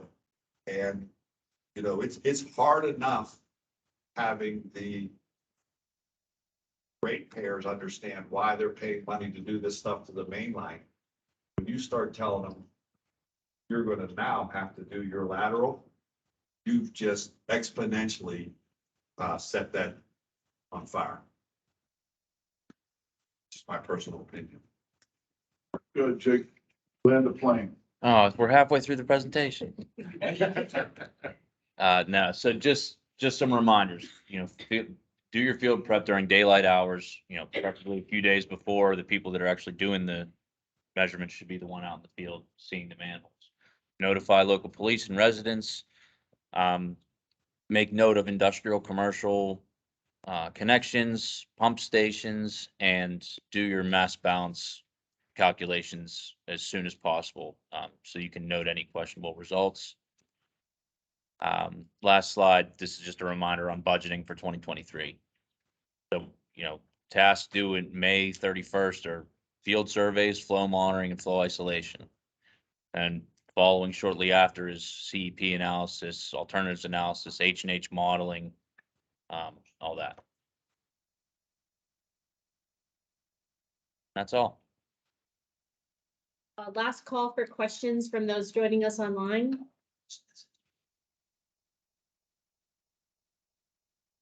All right, I'm going to turn off the recording.